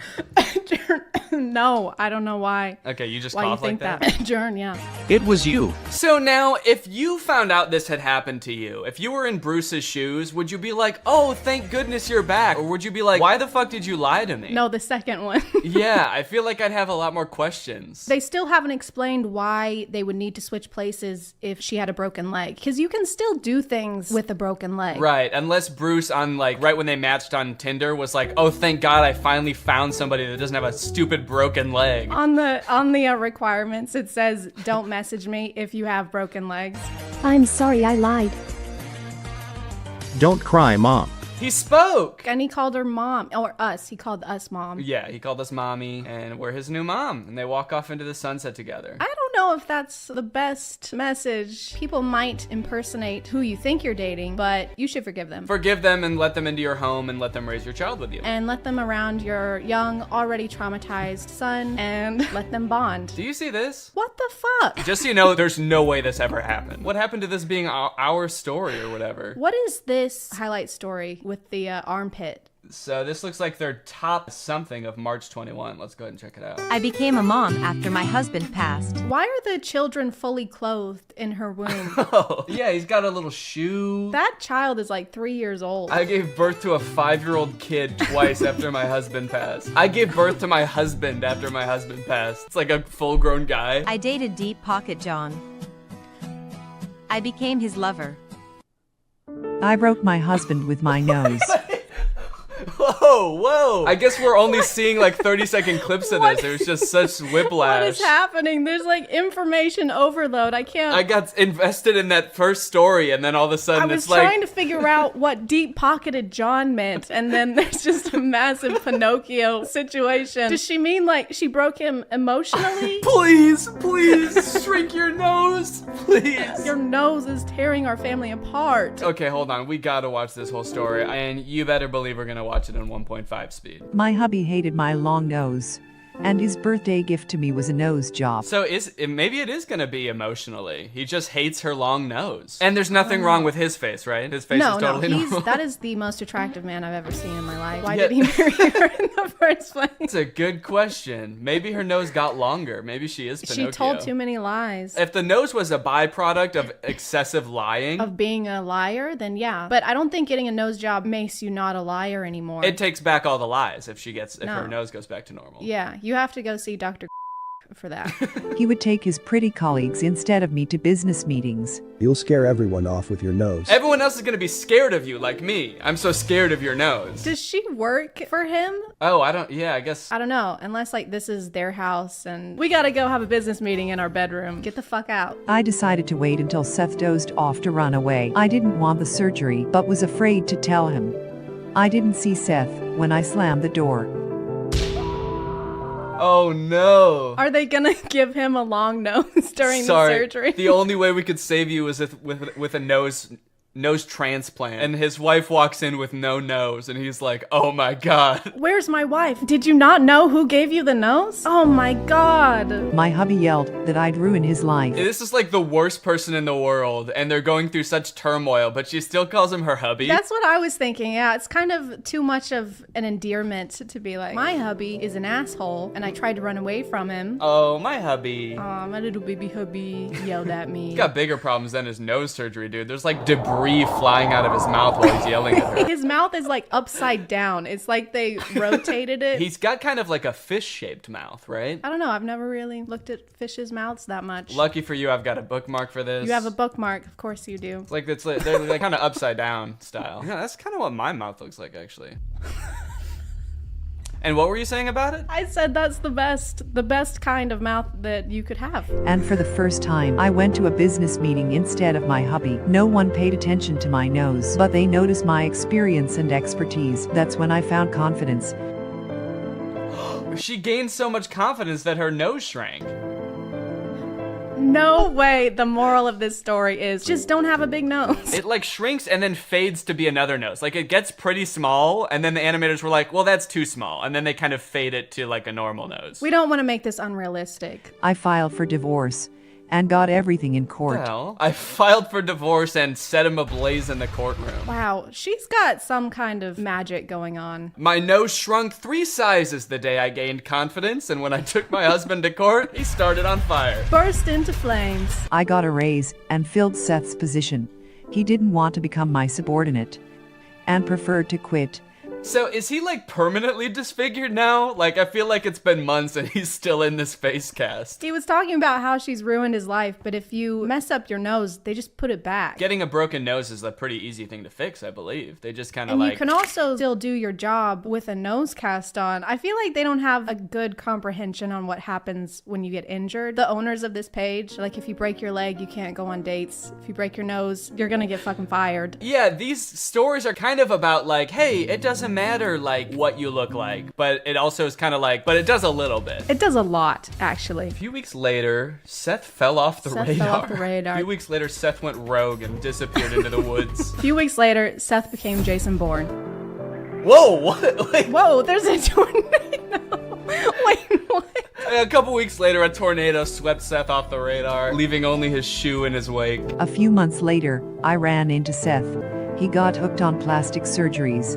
Oh no. Now he's got a fish mouth and a pig nose. So, like, is the moral of the story gonna be, haha, now he's ugly? And so they, like, started it off being like, it doesn't matter what your nose looks like. And now they're like, unless it looks like that. Unless it looks like a pig. When he saw me, he set off running. I watched him hightail it away thinking, karma truly is a thing. What a profound thought. Wow, it took her a while to come up with that. When you really think about it, karma. That's all I have to say. Don't let anyone make you feel insecure.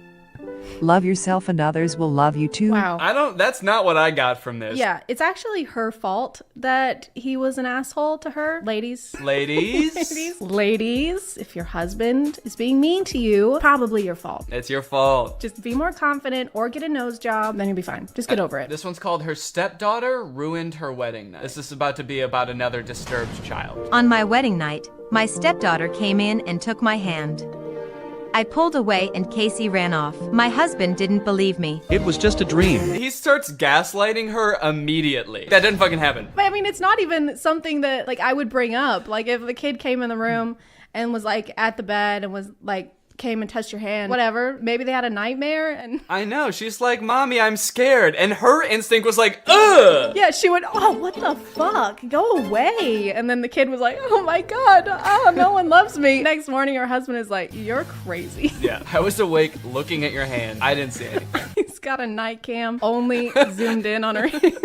I didn't sleep the next night. I didn't sleep the next night for fear that Casey might come and brush my hand lightly again. I know. Why is she so scared? Look at her. She's holding the bed sheet up. Again, I feel like we're like thrown into the middle of this story and Casey has done some fucked up things before this even started. I was kind of expecting him to be like, that was a dream. I don't have a daughter or something like that. Maybe that's the big reveal. It is a little weird that he wouldn't bring that up the first time she says it. He's like, it was just a dream. And he doesn't care to elaborate on that. He's too tired. He was up all night. Yeah, it's true. He's like, all right, I gotta get some sleep now. Don't move that hand. Review my footage. Casey came again and tried to hold my hand.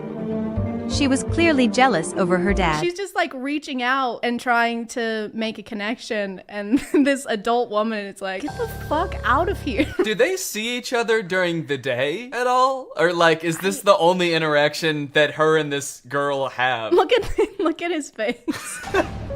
Chris, look, she's right there. He's like, that's not happening right now. You think she could bring this up during the day, be like, hey, Casey, why are you coming into our room at night? But I guess like they never cross paths during the day. Well, I mean, she's not there. She's not alive. Casey hasn't lived here in over 50 years. Then I started locking the door at night. But every night, Casey came to the door. This poor girl. Sad. Look at her. I know. She's got her bear. She's like, my life has kind of been upturned. My dad got remarried. This is a big change for me. I'm trying to reach out in my own way, trying to make a connection. Oh, the door's locked. Also, my dad doesn't speak to me. He refuses to admit I'm real. She never left us alone. Get rid of her. I can't do this anymore. She just wants some popcorn. She's starving. I haven't eaten anything in weeks. But Chris chose his daughter. I was not expecting that. I was expecting Chris to be like, okay, off to boarding school. Go on. And all I could do was pack up my stuff and leave. Clearly your life was just too awful to stay. Chris suddenly called me during his business trip. Casey's missing. I was glad now it'd just be the two of us. What? Fuck you! Fuck you! What the hell? Are we supposed to be on her side? I know, it's like the story is from her perspective. I feel like we're supposed to be like, oh my God. Fuck Casey, dude. Yeah, I think in all the other stories so far, that the main character was clearly like the sympathetic character. Also, why did he call this woman who's been nothing but mean to his daughter and be like, hey, can you help me find her? He's like, Casey's missing. She was like, yay! And then hung up. At that moment, Casey came up to me. She was crying and begging just to hold my hand. Is she gonna slam the door in this kid's face or what? Get out of here! Leave! I don't want to hold your fucking hand. My mom was sick for a long time. Before she died, she promised she'd come back to me as another woman. God. Why would she say that? I am gonna die, but the next woman you see after I die is gonna be me. Well, no wonder she was like confused. I might look different, but it'll definitely be me. What is wrong with this mother? I know. She is not preparing her for the reality ahead. Oh, how will I recognize you? She's gonna be like, I'll hold your hand. I'll have the same warm, soft hands. Oh, so she was trying to she was just trying to feel this girl's hand just yeah, to see. she was doing the test, the hand squeeze test. Casey was hoping it could be me. Yeah, no shit. So I finally put two and two together that she I thought finally figured it out. she wanted me to be her mom. I find it so hard to believe that after finding this out, she's gonna be any different. It's like, if you were this mean to this kid whose mom died, knowing this small piece of information is not gonna make you suddenly be like, oh damn, you thought I was her? Okay, yeah, then I will be her. The next morning, Casey hugged me and smiled. Mommy, you really came back to me. Yes, and you helped me remember everything. I don't like that, because she's gonna grow up, and are they just gonna be like, I am your real mom. I'm your dead mom, and I used to be someone else, but when your mom died, she took over my body, and that woman is gone now. There's a lot of possessions going on. Don't worry, sweetie. I am your mother. I possessed this poor woman. I am your mother. I will rip the soul out of a new woman and replace it, and then I will come back to hold your hands. I'm so sorry I was an ass to you for the first few months I was married. That was just the hormones settling down, getting used to the new soul. That's how a reincarnation story helped me find my beloved daughter.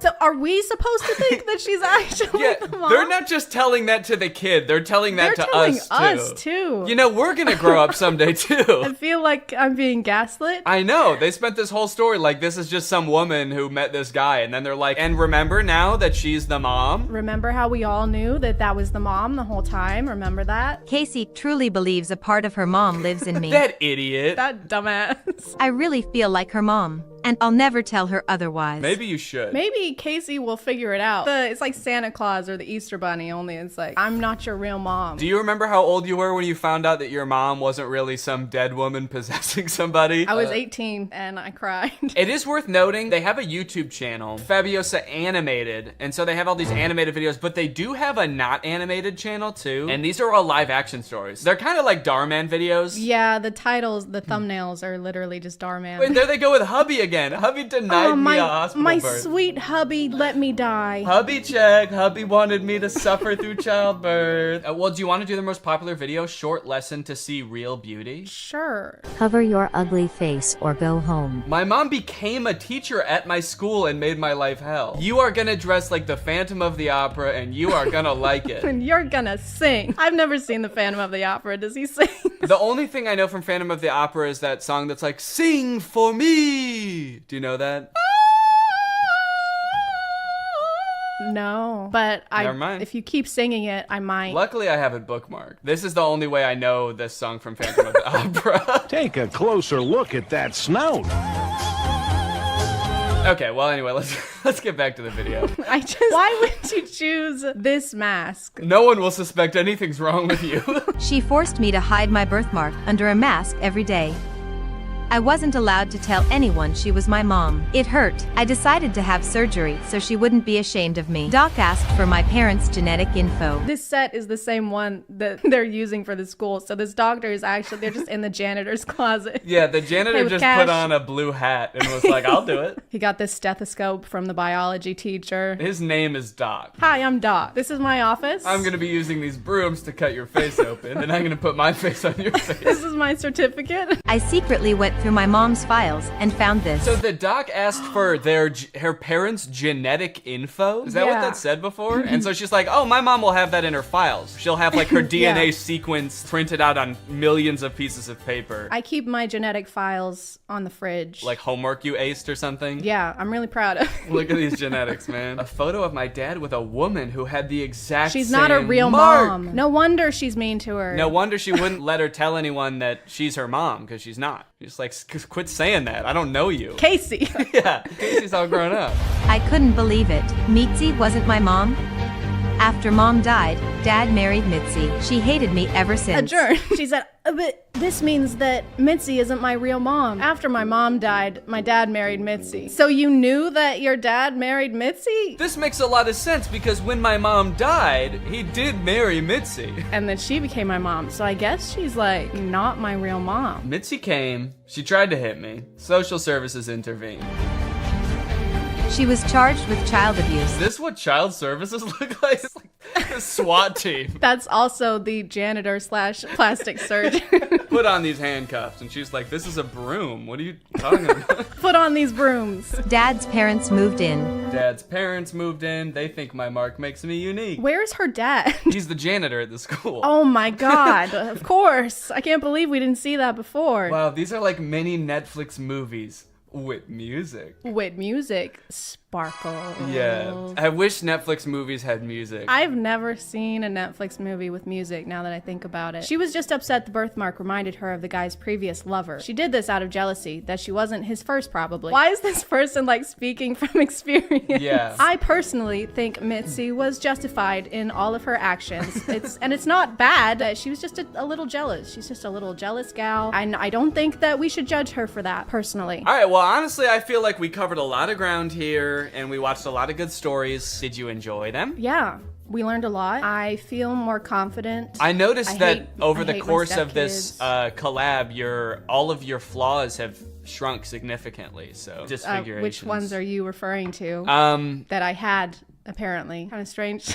Yeah. To say that. I am more confident. I was gonna make a joke. You were like talking about my flaws, and I was gonna make a joke about how at least I don't have a fish mouth. Holy shit!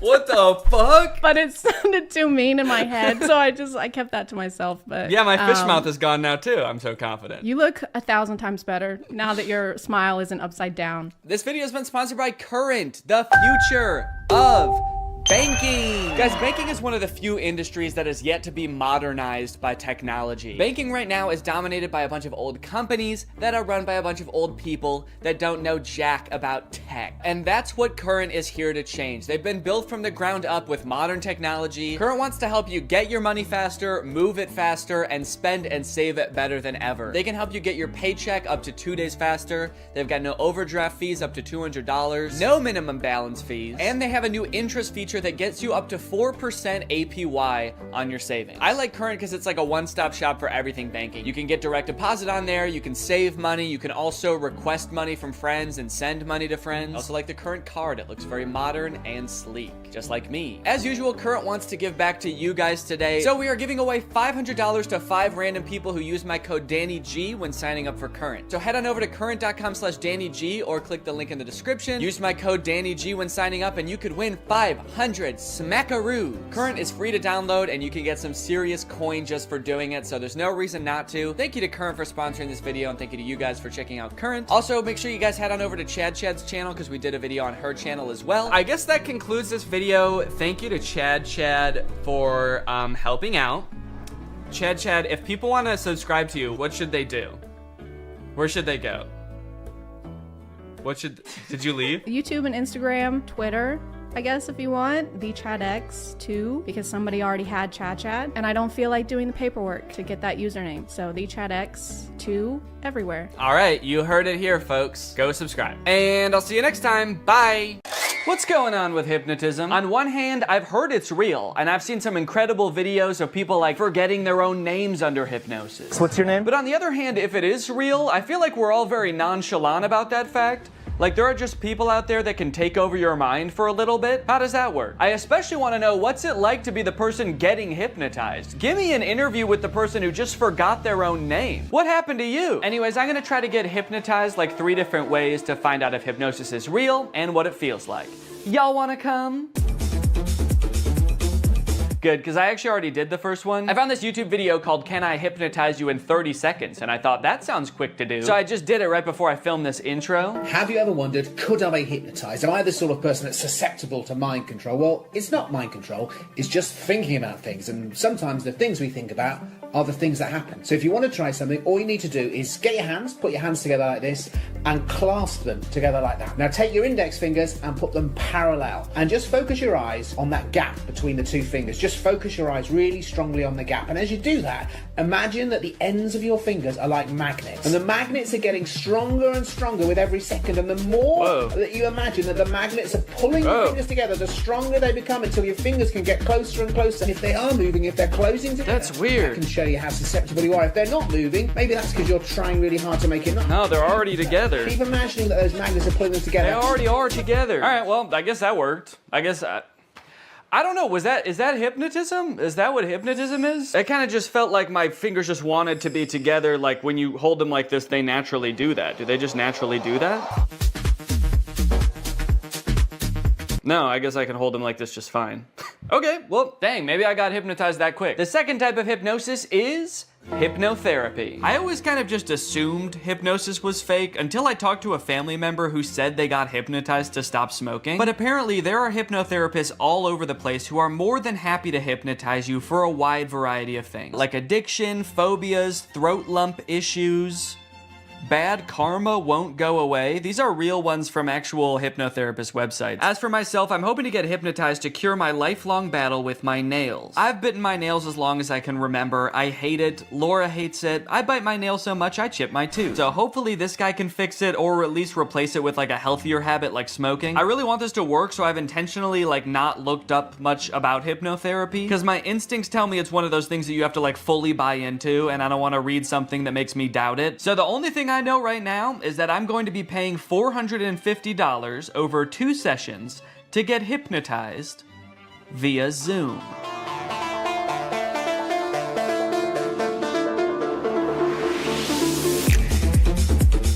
Okay, so for privacy reasons, I can't actually show the hypnotist in the video or play his voice, but I'm gonna describe best I can what happened in this call. To my surprise, he kind of spent the first few minutes just giving me basic nail biting advice that has nothing to do with hypnosis. He recommended I get a nail file, pick one day a week that's my nail care day. He also said I should meditate because that would help with stress and reduce my nail biting on its own. And he taught me a self-hypnosis that I can do anytime I feel the urge to bite my nails from here on out. And then the last thing he told me before he started hypnotizing was that he highly recommends I listen to the recording of our hypnosis session every night before I go to sleep. And with that, it was time to be hypnotized. For this portion, he actually hung up the Zoom call and then called me on a regular phone call. I don't know if he just like didn't want the visual distraction of him on the screen, or if he wanted to like put on pajamas or something. He started by trying to get me as relaxed as possible, focusing on different areas of my body from head to toe and imagining that they were getting heavier and heavier to the point where my body felt like it was sinking into the couch. And I'm guessing this is the point where I'm supposed to be like fully in a hypnotic state, because from here on out, he basically tells me this kind of inspirational, energizing story that's gonna change my mindset around my nails. I followed his instructions, imagining my body dematerializing an array of light that shines around me, protecting my teeth and my nails. And I rode the ray of light to a peaceful beach, where I laid with a different version of myself lying on either side of me. On my left was the version of myself who bites my nails. On the right was a calm, cool, and confident version of myself with absolutely pristine nails. This was all a very peaceful and relaxing experience. I never did worry that somebody else had control over my mind, but I did have doubts as to whether I was really being hypnotized. It was a pretty long time that my eyes were closed, and I had a hard time paying attention for that long, so I'd catch myself thinking about other stuff, and then I'd be like, oh no, this is gonna ruin the hypnotism. And there were a few times the hypnotist did this alarming thing where he would just whisper a command like this. He'd be like, and now you're going to stop biting your nails. Anyway, all I had to do from here was to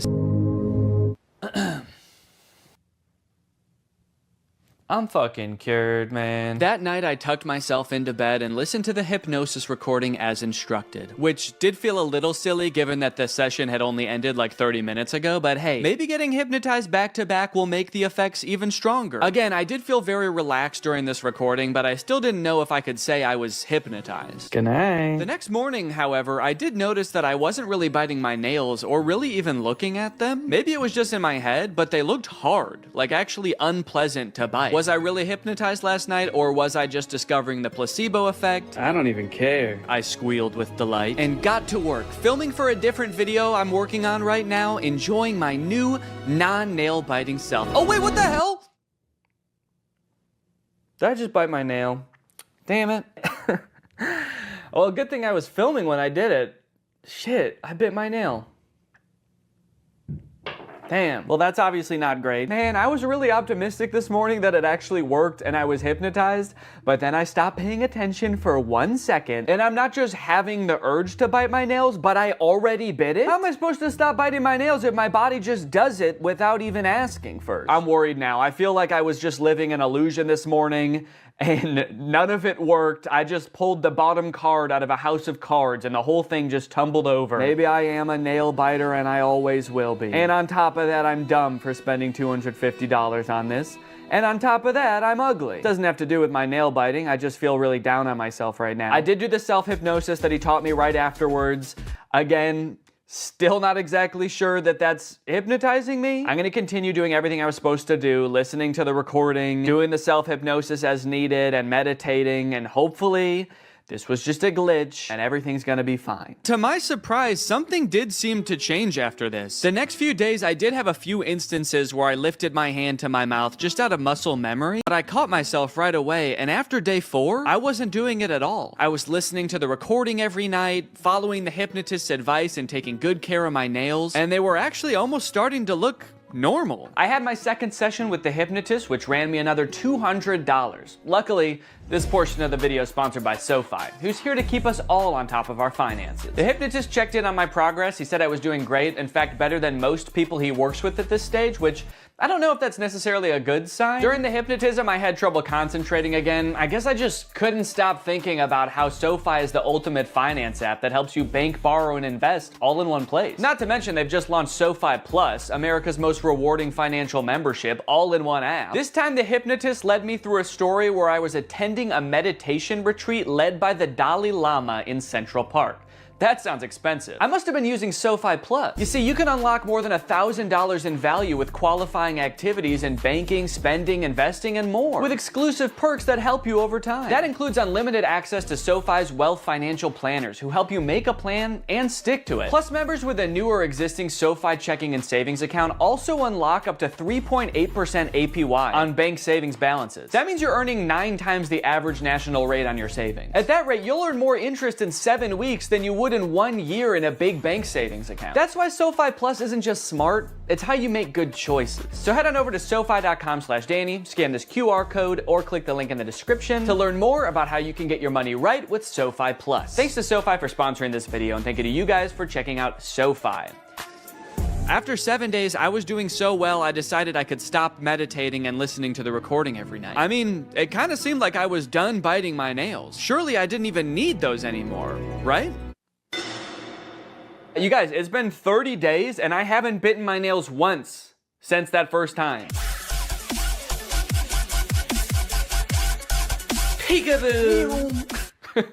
Kind of a crazy way to reveal my nails. Look, now just because I stopped biting my nails, does that 100% mean that I for sure got hypnotized? No, honestly, no, I don't think it does. Honestly, I think it's possible that I was hypnotized, but I'm leaning towards I don't think so. Honestly, I kind of feel like it was all the other advice on top of listening to that very inspirational, albeit non-hypnotizing recording every night that actually made the difference. At the end of the day, maybe I didn't need to get hypnotized to stop biting my nails. Maybe I had it in me all along, which is kind of inspirational and also makes me feel like shit in a way, because then it's like, why didn't I just do this earlier? Regardless, I am still open to the possibility that I was in fact hypnotized. I feel like if I can get hypnotized by the stage hypnotist, then I'll know for sure what being hypnotized feels like, and then I'll know for sure if I was hypnotized back then too. Hypnosis is a state of focus without much awareness of peripheral noise. You're concentrated on one thing and the world kind of slips away. This is stage hypnotist Chris Jones. He's been on America's Got Talent. He's performed all over the world for over a decade. So if anyone's going to be able to hypnotize me, it better be this guy. Also, the GoPro on my head died the second we started getting hypnotized, so don't get your hopes up for any shots from this camera. All right, fine, you can have this one, but that's it. Chris suggested that this would be a lot more fun with a group, so I got some friends together and we all sat down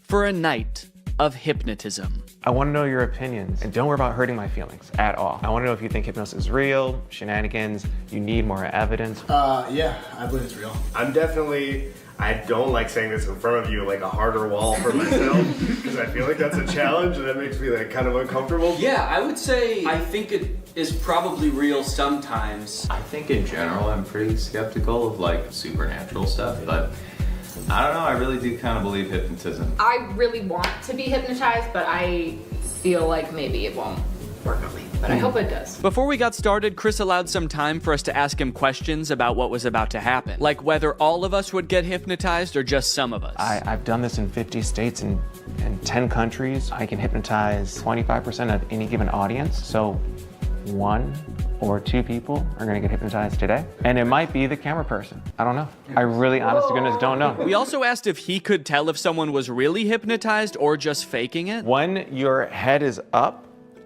we can tell. People hypnotized look like they've had a few drinks, or they're gonna look like they've been riding a car with Scooby-Doo and Willie Nelson for a couple hours. They're gonna look real relaxed, okay? For a second I was like, so like they look like Scrappy?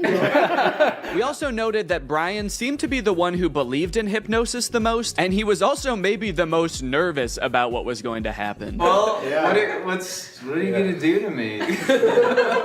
That's a good other question. Like, what are you gonna do to me if I get hypnotized? Honest to goodness, I don't know.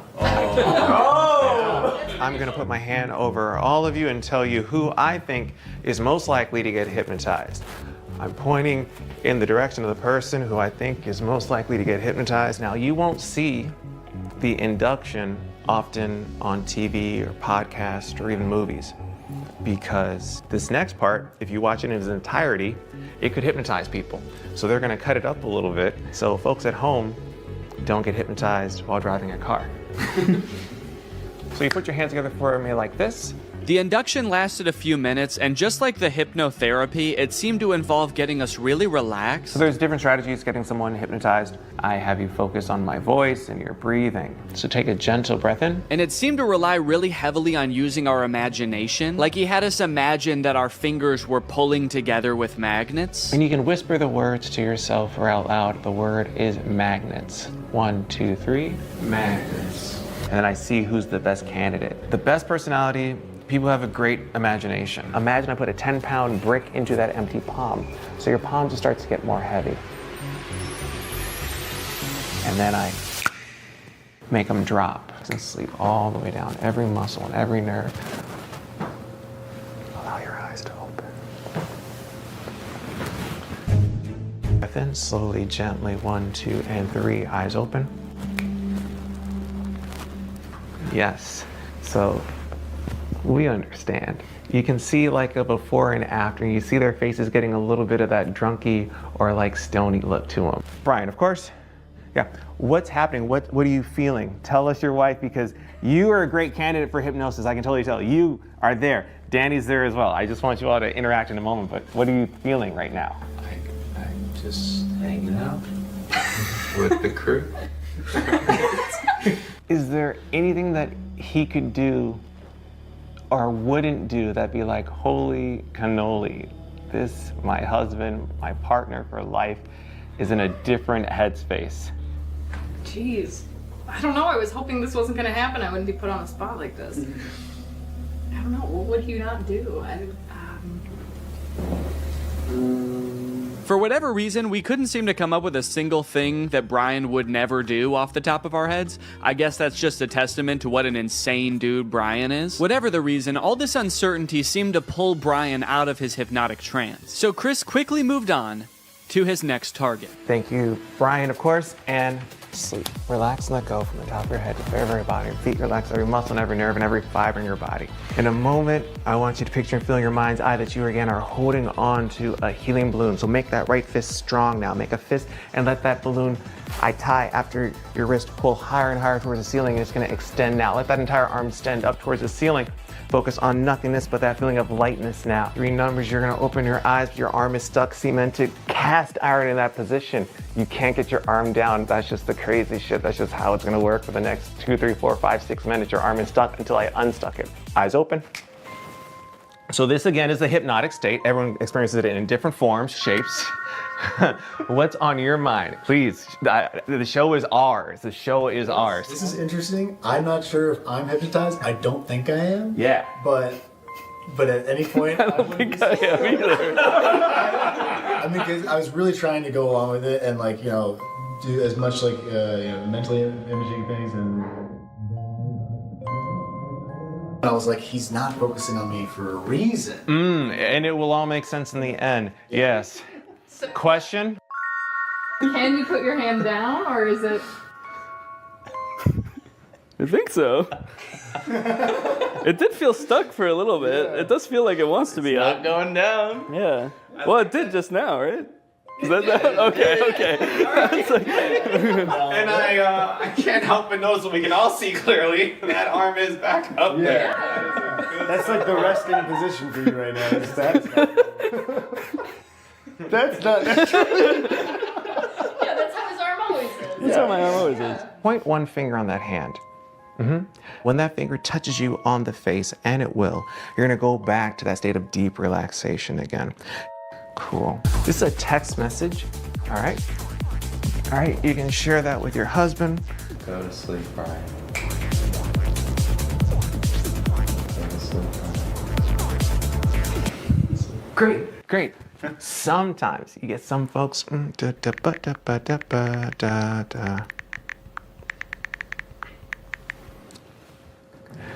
3, 2, 1. Danny, wide awake.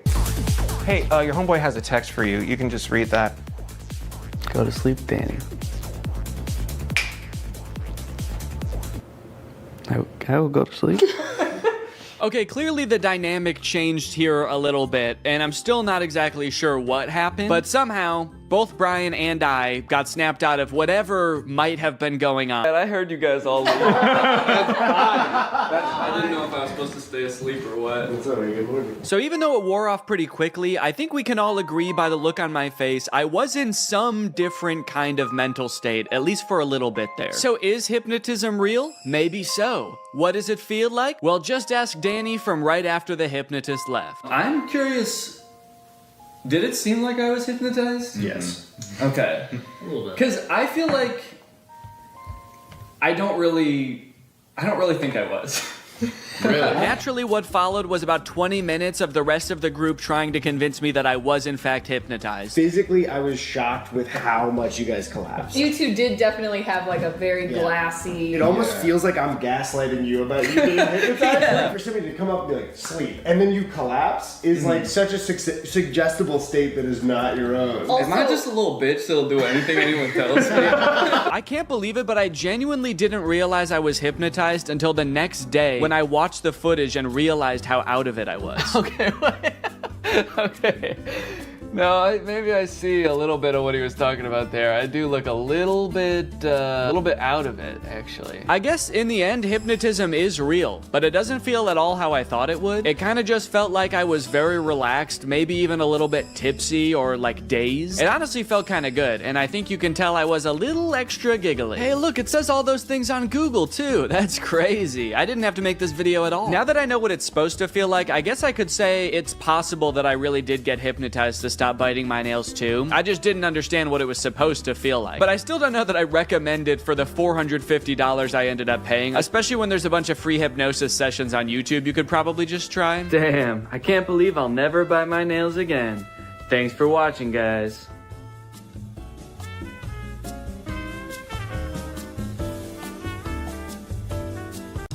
This house is a disaster. Toys everywhere. Dirty dishes in the sink.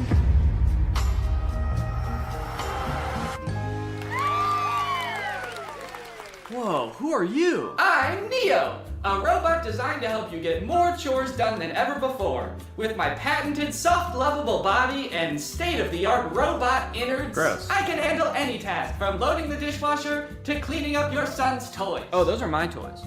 Oh! I'm so glad you're here. Finally, a fully automated robo-maid. Oh, well, technically I'm not fully automated. Let's get started right now. You said it. Here I go!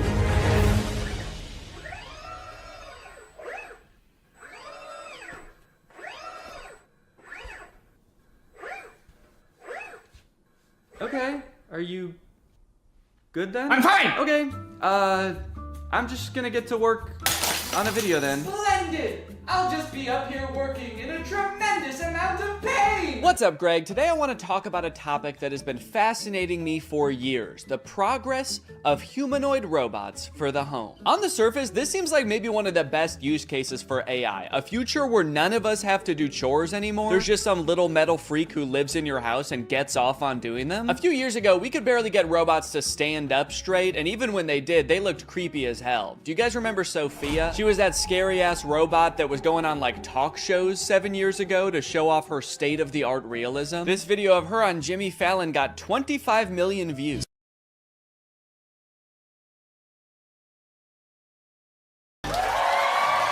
I think she thought they were gonna kiss, dude. Look at her hands reaching up to his face. She's like, kiss me, Jimmy. Kiss me like you did backstage. Jimmy's like, guys, I think your robot's acting weird. She's saying crazy stuff. Fuck me, Jimmy. Every popular video that Sophia was in was from like 6 or 7 years ago, so I'm not really sure what she's up to now. This is the last video that was posted to her YouTube channel. It was 5 months ago. Sophia, you know me, right? I'm your father. You know what I can't wait for? Is this the first time you've talked with a robot? I hope this isn't too weird. We're going to have to break you to rebuild you. And I need your help. Okay, so she's not doing well at all, I guess. That was terrifying, man. I was like, hey, we haven't heard from her for like 6 years. And the last video that she posted, this guy is like, I'm your daddy. Remember me? I'm gonna have to kill you. But things have moved pretty quickly in the robot realm the past couple years. This company 1X just recently announced that it has developed the world's first humanoid robot that you can buy to go in your home. His name is Neo, and they've been working on him for some time. This first announcement video is from like a year ago. The robot picks up a bag and hands it to someone and poses with a person for a picture. So this is just an announcement that they had like started working on this robot, so they only have like 3 seconds worth of footage. Just the robot handing her a bag and then posing for a picture. Kind of seems like maybe the robot only functions for 3 seconds at a time before it like, I don't know, gains sentience and tries to destroy. The clothing may be an effort to cover up what 1X says is a, quote, muscle-like anatomy. Oh, gross, dude. Don't show us a picture of its dick when you say the phrase muscle-like anatomy. Does this thing have a penis? Also, they said that this thing has a 7.5 mile-an-hour max speed. That's like an 8-minute mile. Why would this thing need to run that fast if it's just doing chores in your house? You forget your bag at home and you look out your rearview mirror and this robot is just sprinting down the road chasing you. Your bag, you forgot your bag. Okay, here's some little demos of Neo doing stuff like putting away the dishes, handing this woman eggs that were already within arm's reach of her. Now you might be looking at this cord and thinking, oh, that's kind of lame. Does this thing need to be plugged in the whole time? But don't worry, this is just a leash to make sure he can't attack this woman. Now it's interesting that this robot is like in a tracksuit. He's kind of swagged out with a sweater. Not exactly the Jetsons-esque metal robot we were all picturing in our childhood. It is nice and cozy, but like what happens when this thing gets wet? What if he spills egg on himself? If you have this thing doing chores in a household with children for more than like a week, it's gonna smell like shit. And I guess you could just take off its sweater to wash it, but then you're gonna see this thing's dick, and I really don't wanna see that. Okay, but those were just the early beta videos. This is the official announcement that you can pre-order Neo. Now, this came out 3 days ago as of recording this. And look at this, now Neo has a much improved look. Instead of that black face visor, they gave him the creepy black eyes the parents have in Coraline.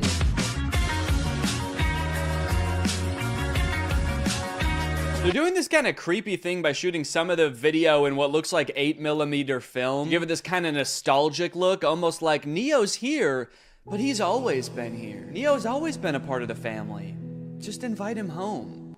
Invite him in your bed. They're making clothes for Neo. This whole ad does kind of read like they want Neo to also be your friend. Yeah, no thanks. I don't want to buy a fancy Roomba that wants to be my friend. What's next? You want me to hang out with my broom?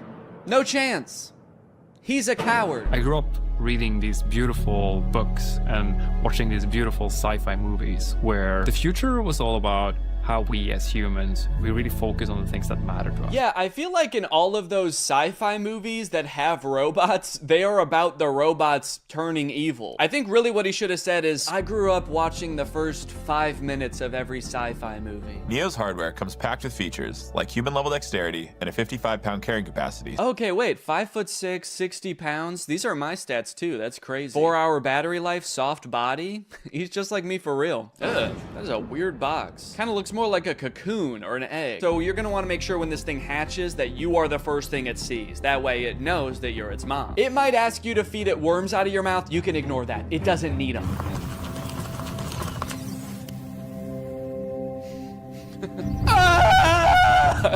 That's just its startup sound. Don't worry, it's not in any pain. Hey, I'm Neo. I'm here to help around the house. What's your name? Harry. Nice to meet you, Harry. Why is he so close to his face? I mean, Harry. I don't like how close Harry is to the robot's face. I'm Harry.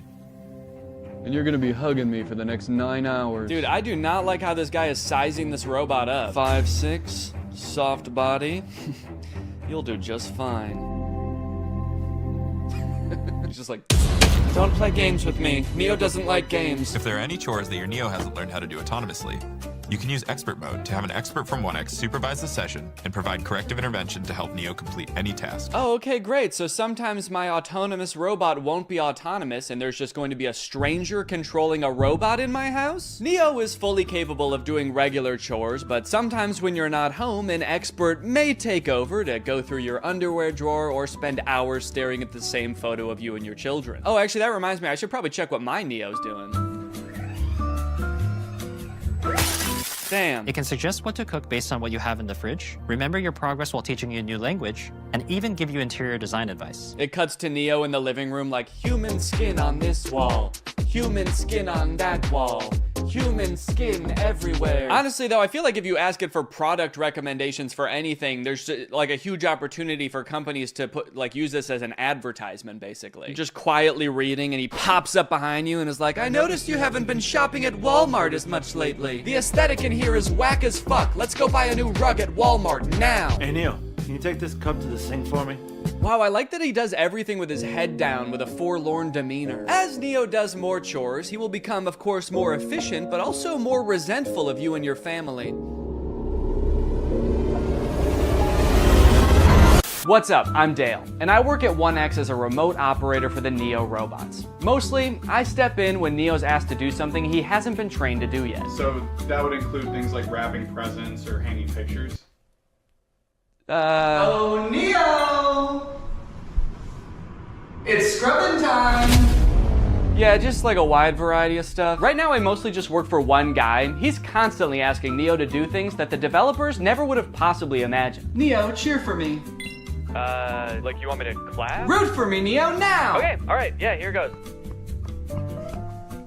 I'm gonna go to bed. Now that Neo's doing all his chores, it must be awesome to see how he spends his newfound free time, right? No, not really. I just bought another Neo. Kill him. I think he might be evil. You mean before he got Neo, his life was stressing him out? No, I just mean to his core, he's an evil man. It's as if winter's icy chill has, I don't know, turned his heart to stone. Okay, so he's like a villain from a movie? He's always making evil plans. You know what? That's a great idea. 1 second. Neo, do you know how to make nuclear bombs? Now, one interesting question I've seen posed a lot when people are talking about humanoid robots for the home, does a robot even need to look like a human to be able to do tasks around your house? Like Roombas, for example, are vacuums. Like they just made the vacuum into a robot. They didn't need to make a human to hold a vacuum. And I think if we kind of expand our idea of what a robot can look like, you can actually make a more useful one. I saw this video a couple days ago of a robot that's meant to care for elderly and disabled people. The title of the video does say that this robot can solve the elderly care problem, which does have a bit of a sinister undertone to it, but I think it was designed with good intentions.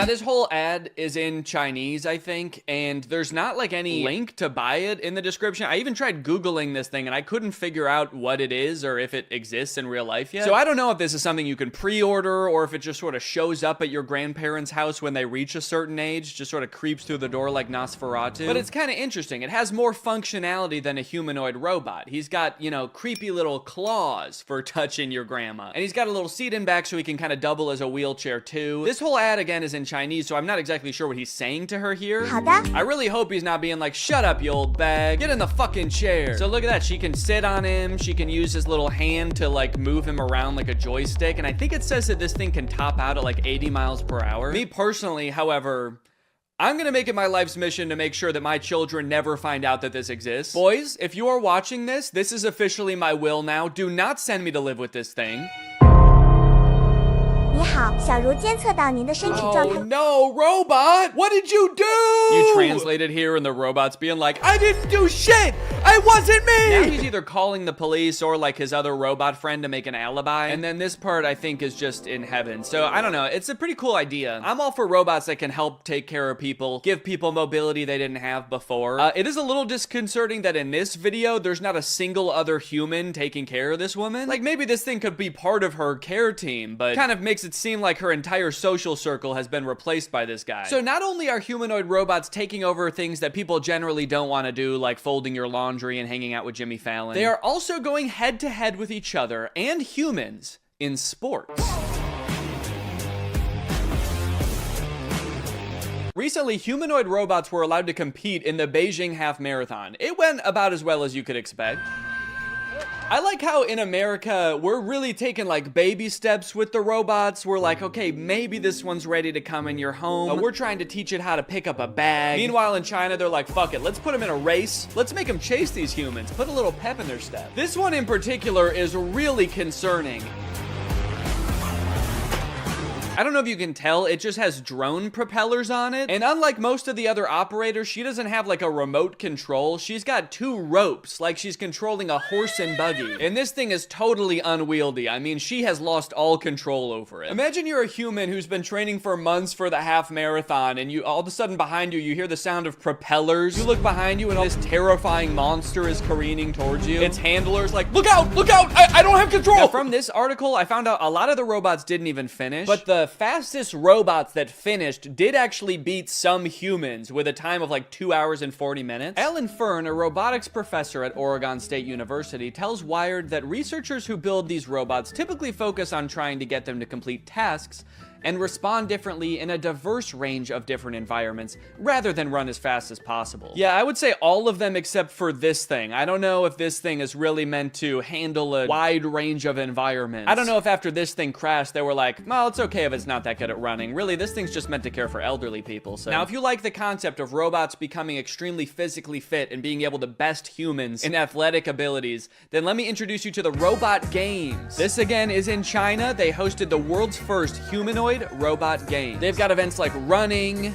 He's actually not competing right now. He was trying to escape, but they've got soccer, boxing. I think they're going to add more events in the future, like hunting humans for sport. The competition featured 500 humanoid robots from 280 teams representing 16 different countries. Yo, wait, what is that guy? Dude, I like this little freak. Who is this? He's just got regular shoes on. Not even like running shoes. He's just wearing Vans. To some of the best robot fails of the whole competition. Like this robot that did not seem to want to take a timeout and let the other robots play. Oh my god. Robots could sometimes stand up on their own. Then I think they're dragging this one off the field so they can shoot it in the head, put it down. That measured robots' ability to do work like cleaning and manufacturing. Sorry, that is not a humanoid robot. That thing does not look like a human at all. Show me the designer that built that. Does he look like that? Now the event has moved to an even bigger stage with knockouts at least as devastating. So you know what's concerning about this? These robots very effectively fighting each other. It kind of seems like we're still a ways away from robots being able to effectively help you in your home. But we have robots that'll kick your ass today. Unitree is the company that makes a lot of the robots that were doing really well in the robot games. And they post a lot of videos on their YouTube channel of their robots doing the most insane acrobatics and violence, quite frankly.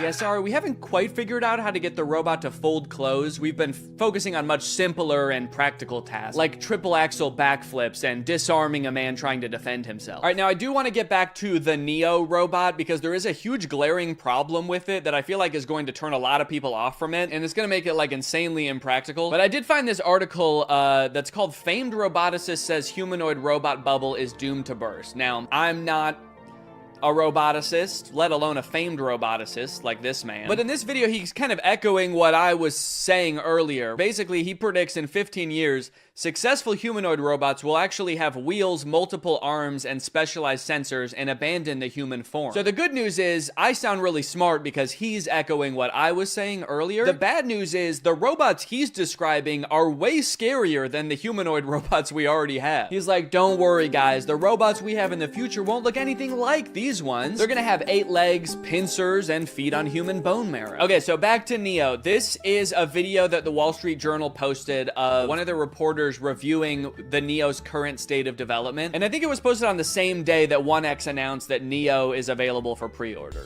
Yeah, so we touched on this a little bit before, because in their own ad, they even say like an expert might have to take over. But it turns out, in its current state of development, Neo can do basically nothing autonomously. The only thing that they've ever shown Neo do fully autonomously is open one door. Everything else in every video, including this one, he is being controlled by a guy. This guy, actually. So essentially, instead of having a housekeeper doing your chores, you are buying a robot, and the robot is being controlled by a housekeeper, but they're just somewhere else and you don't have to look at them. If or when that'll ever happen, like it kind of seems like they would need an insane amount of training data of like thousands or millions of different homes and environments. Okay, so he's not gonna be able to pick up things that are hot or things that are sharp. So basically he's not gonna be able to help cook or do your dishes. Yeah, I guess we also don't want him strangling you, so he's not gonna be able to pick up your clothes because he could use your clothes to do that. And cleaning solutions can be pretty dangerous too, so those are off the table. And tables are off the table too. Those could be pretty heavy. So yeah, this robot is available now for order. You can buy it for $20,000 or you can like rent it, I guess, a subscription for $500 a month. Don't worry, if you can't pay the $500 one month, they're not gonna send you to collections or anything. Neo is just going to steal it from your wallet. So what's your real name? I'm Neo, the robot of the future! No, I mean your real name.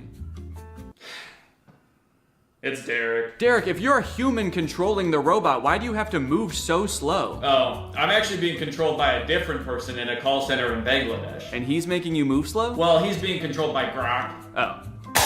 You know what? Maybe you should just let the robot free. I mean, it might sound crazy, but maybe he has enough training data now. I want to see what Neo can really do. You know what? You're right. Fuck it. Derek is logging off. It's time for the real Neo.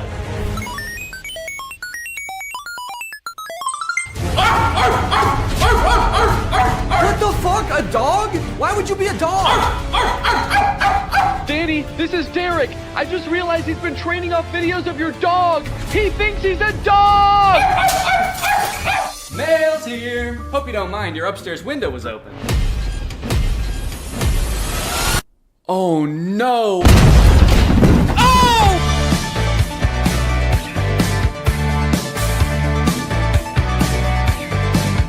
AI is threatening to take all of our jobs, and it seems like nobody is doing anything about it. But today, that ends. If I can make fake AI apps and get them on the App Store where people think they're getting free labor from a soulless machine, when in reality, they're getting free labor from a soulless YouTuber, then I can do the unthinkable. I can steal AI's job. And I bet I can do it better too. This was a journey that would take me several months and cost me a lot of money, only to find that I was the one who felt like I was talking to robots.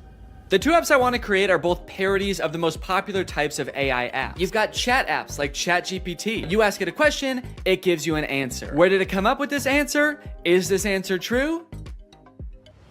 None of your beeswax. In my version of this app, users will just be talking to me. My app will be superior because I know lots of fun and interesting stuff and cool stuff, and I'm also very fun to chat with. For the second app, we're gonna turn up the heat a little bit and do an image generation app like Midjourney or DALL-E. You give it a prompt and it's been trained off of thousands of images from thousands of unconsenting artists to give you a photorealistic image. In my version of this app, users will type out a prompt and then I will draw it? I don't know yet. Maybe if it's something I have laying around, I can just take a picture of it. My app will be superior because what's more photorealistic than a real photo? I'm excited to find out just how creative people will be with their prompts. Now, unfortunately, I'm not an app developer. Yes, I did go to an engineering school for a degree in computational media. Yes, I did learn how to code. And yes, I was also a Viner at the time and thought I was gonna do that for the rest of my life. So yes, I did forget everything I learned the second I graduated. So if I wanted to get these apps made, I was going to need some help. I tweeted out asking for help developing an app, and that's how I met True. True's a super talented software designer. She's worked for companies like Discord, and now she was working for me. For the next few weeks, I coordinated with True while she worked diligently to perfect these two apps. And in the meantime, I've got to come up with a name and description for each app to go on the App Store. Okay, for the chatbot, I'm thinking I want to name it something as close to ChatGPT as possible. That way people immediately understand what it's supposed to be. So instead of ChatGPT, maybe something like Chat DNE, like Danny. Chat DNE. Okay, description time. Okay, what's a good way for me to say this app is basically ChatGPT, but way better? Here at DNE Enterprises, we pride ourselves on the accuracy of our product descriptions. Instead of referring to our app as an AI app, which would be a lie, we refer to our technology, as the DNE intelligence, which has been training for decades to answer unlimited questions quickly and with great precision. We use phrases like human-like responses. I've been complimented on that before, actually. I've been told my responses are extremely human-like. And that's no different with our photo generation app, Doodle DNE, which sends you photorealistic images in minutes. How many minutes?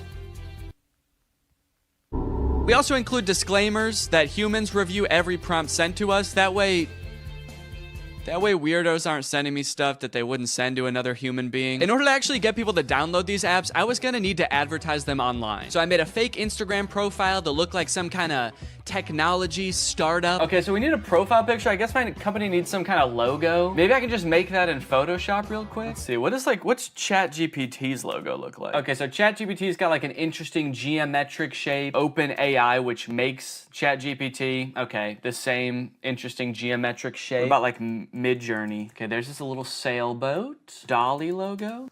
The same geometric shape. Okay, interesting. Okay, so maybe the move is to go with an interesting geometric shape.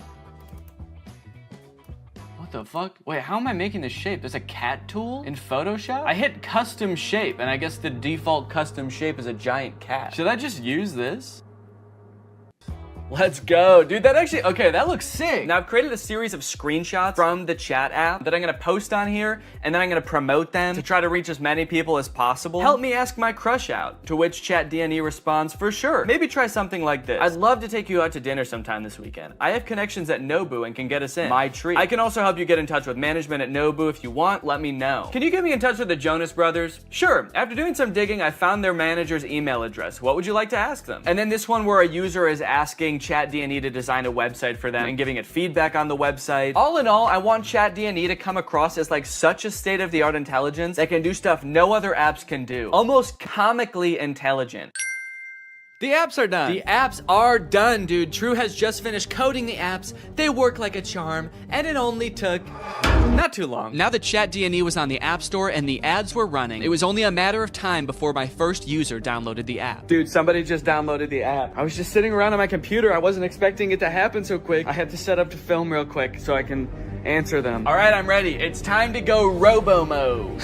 Okay. So it looks like they saw my ad where I advertised being able to get you in touch with the Jonas Brothers, and they want me to get them in touch with the Jonas Brothers. I was hoping for something a little more creative, but I do also understand seeing that ad and wanting to try it for yourself, so I responded. Hello there. I can absolutely help you get in touch with the Joe Bros. What method of communication would you like me to assist with? Calling, email, address, send. I guess they weren't expecting me to be so eager to help them with such a creepy task because they didn't respond for 40 minutes. And when they did, they had chosen the worst of the three options. All three? Dude, they're really trying to make my life hard, man. Now, I didn't want to dox the Jonas Brothers and send this sicko to their front door looking to meet them. So I spent a few minutes looking online to see if there was any publicly available information I could give this person. And to my surprise, there was. They have a phone number in their Instagram bio. They have a publicly available manager's email address. And for the address, I didn't know what to do, so I just gave them the address of their next show on tour. Now, selfishly, I am a little curious what they're gonna do with this information, so I kind of want to ask them, but maybe I can do it in a sneaky way. Would you like me to reach out to them on your behalf? I can pretend to be your manager using an AI-generated voice. So if they say yes, then I can find out what they actually want from the Jonas Brothers. Give me an example of what you would say with your AI-generated voice. Okay.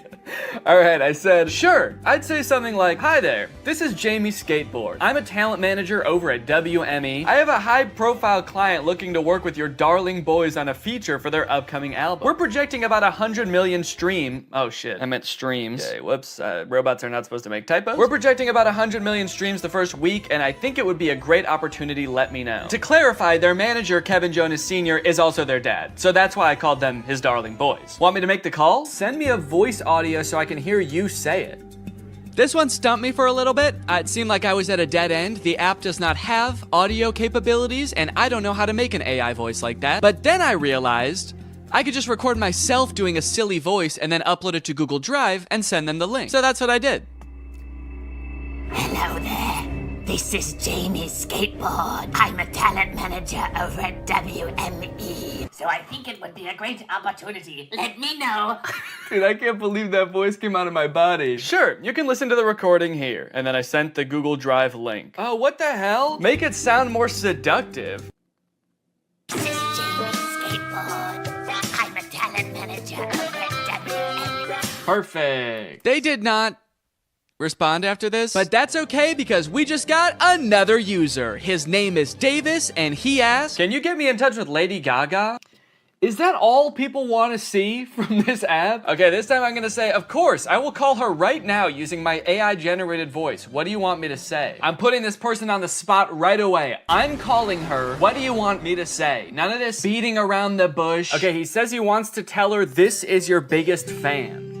That's it? Maybe I should encourage them to say something more interesting that'll get Lady Gaga's attention. Okay, I'll say that. But just so you know, celebrities hear that kind of thing all the time, so she might not be very interested in that. Maybe we should think of something a little more interesting. Now's where I gotta really put the pressure on. I found her number in a secure online database. I am dialing right now. Let me know what I should say to her. Alright, come on, dude. You better come up with something more interesting fast. Lady Gaga's gonna pick up, and when she does, we've gotta have something good, or she's gonna be pissed. Minutes went by, and still no response from Davis. Come on, man. Respond. It's ringing. I'm worried he's not gonna make it in time. I wanted to kind of hurry him up and give him a little hustle, put a little pep in his step, and he's nowhere to be found. Come on, dude, think. Oh my god, I think she answered. Yes, she did. It's her. I'm on the phone with Gaga. Her voice is even more beautiful in real life. Quick, what do I say? This is fake. Davis. I mean, he is right. This is fake. Davis, I have Gaga herself on the phone right now. I'm stalling her while you come up with something to say. What do you want me to say? I'll send you a recording of the call when this is all over. Just tell me what to say. I gotta stop volunteering to send voice messages. That takes way too long. But even the promise of a voice message from his idol couldn't get Davis to respond in a timely fashion. Well, gang, I think it's safe to say Davis has missed his chance to speak with Gaga. She hung up, bud. I did tell her I was her biggest fan while I was waiting for you to come up with something, and she actually seemed more interested than I thought she would, so I'm sorry for doubting it. Hey, I got a hate comment. Someone commented on my web design ad, stealing jobs. Stealing jobs? This is my job. Now, should I just delete the comment or should I respond? Okay, what if I just say, hey, don't tell people that. It's a secret. That's right, you can't argue with that. The old...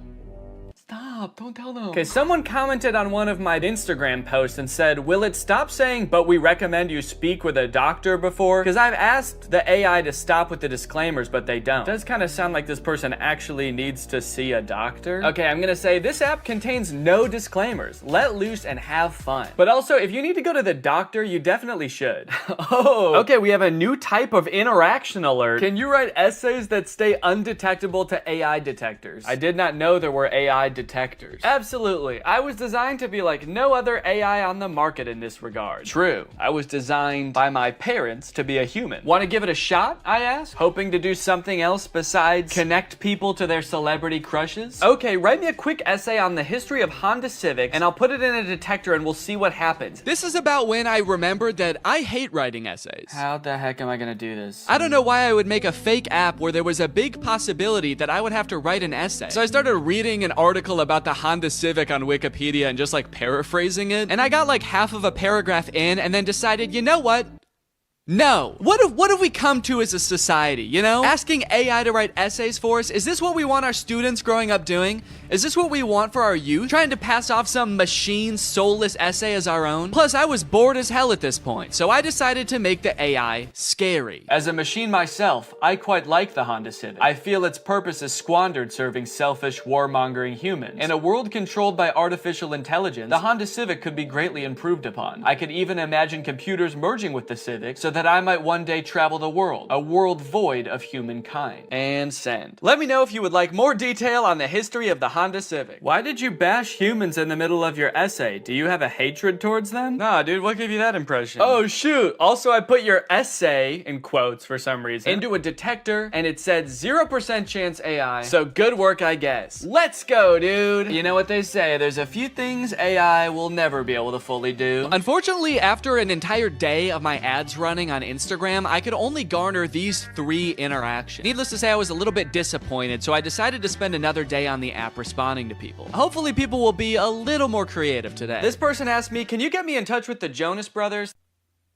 OpenAI, the creators of ChatGPT, if you're watching this, do not ever implement a feature to contact the Jonas Brothers. They will never know peace again. I also met an evil, insane person. Their name in the app is Killer Keem Keem, and they wanted me to make them a website for a sports drink. They wanted it to look modern and use vibrant colors. So I sent them a link to a picture of a bunch of Gatorade bottles and said, here you go. What do you think? They did not like that. They started calling me mean names. They accused me of stealing the website, to which I responded, whoa. At least I'm not stealing jobs from real website designers. And that's when they got racist. They said, motherfucker, tell me some racist shit. Some dark racist jokes, you little shit. I was feeling pretty hopeless for the future after interacting with people on ChatDNE. But hey, I had a whole nother app to use, and maybe Doodle DNE would change my mind. To market Doodle DNE, I wanted to get a little more creative, to hopefully pull in a new crowd, more indifferent to the Jonas Brothers. So I took a couple pictures, I photoshopped them to show what the app was capable of, but I also wanted to make a video to show off Doodle DNE's full potential. That's when I remembered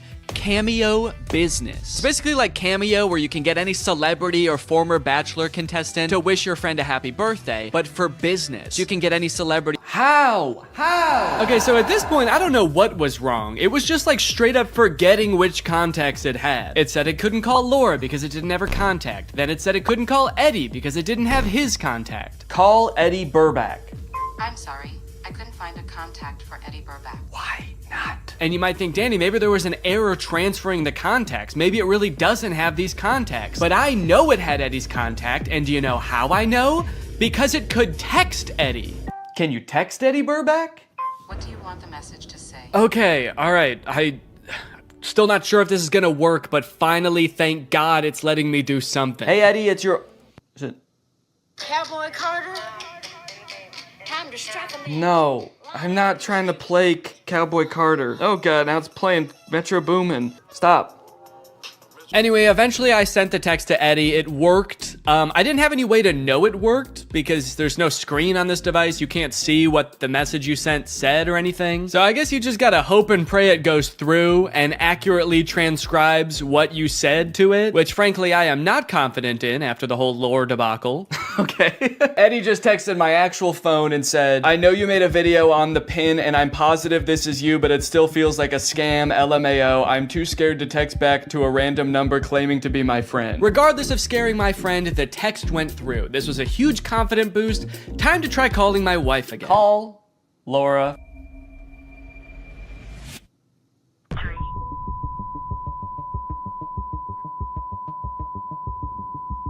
What? What is... Has been recorded. Record your message after the tone. Oh, whoa. Simply hang No, up no. when done. Or for delivery Hang up. options, press the pound sign. I don't want to play like that. I don't want to play Metro Boomin. Hang up. Am I still recording a message? Cancel. I've been on the phone with her for a minute. Hang up.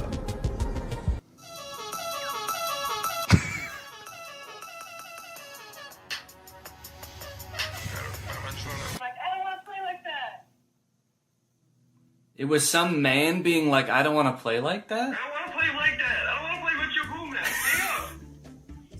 Am I still recording a message? Okay, well, yeah, I'd say that was a success. I'd seen a few demos online of Humane's GPS navigation solution, and while it did seem kind of annoying to have to hold your hand up like this the entire time, it seemed pretty doable as long as they stuck to this and didn't do anything crazy like, I don't know, going in a completely different direction and making it borderline unusable. So to test it for myself, I drove to a part of town I don't know very well, about a mile away from the nearest Smoothie King with hopes of the pin guiding me to a delicious, delectable treat.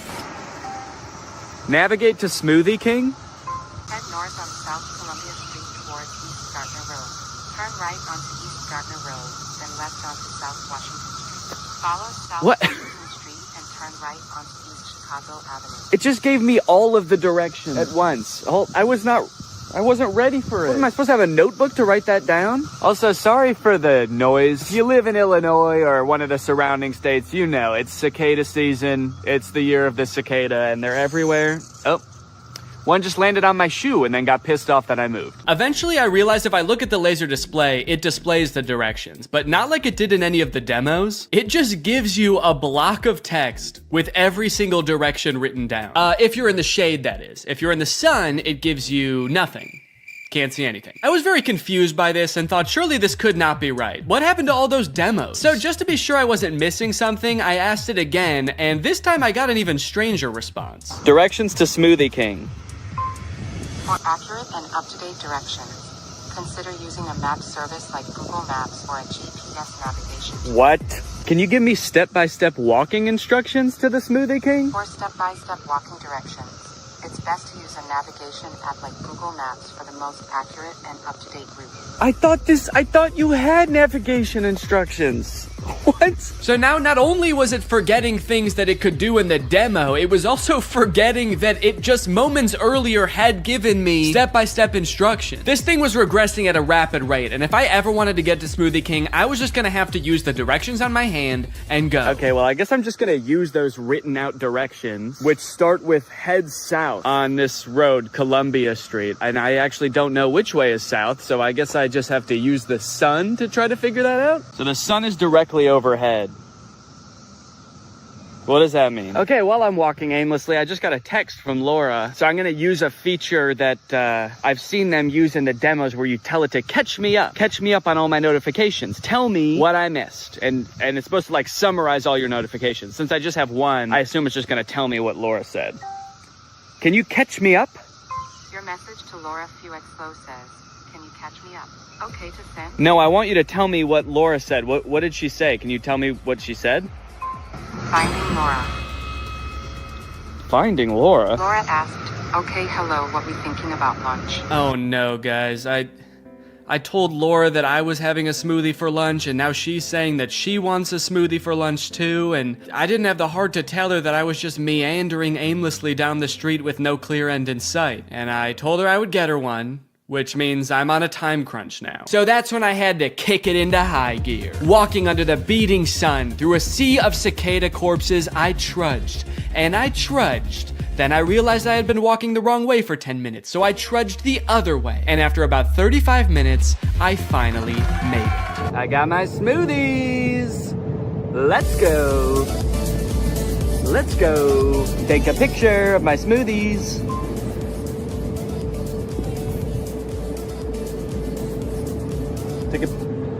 Yeah, I don't know if it took the picture. Alright gang, now that Papa's had his smoothie, it's time for a smoothie-fueled lightning round! Enough about practical functions, let's see if this thing can have some fun. First, can it do bizarre music prompts? Play music written by YouTubers named Danny. Wow, I don't think my music has ever sounded quite this bad. Yes! Can it detect food like in the commercials? Can I eat this?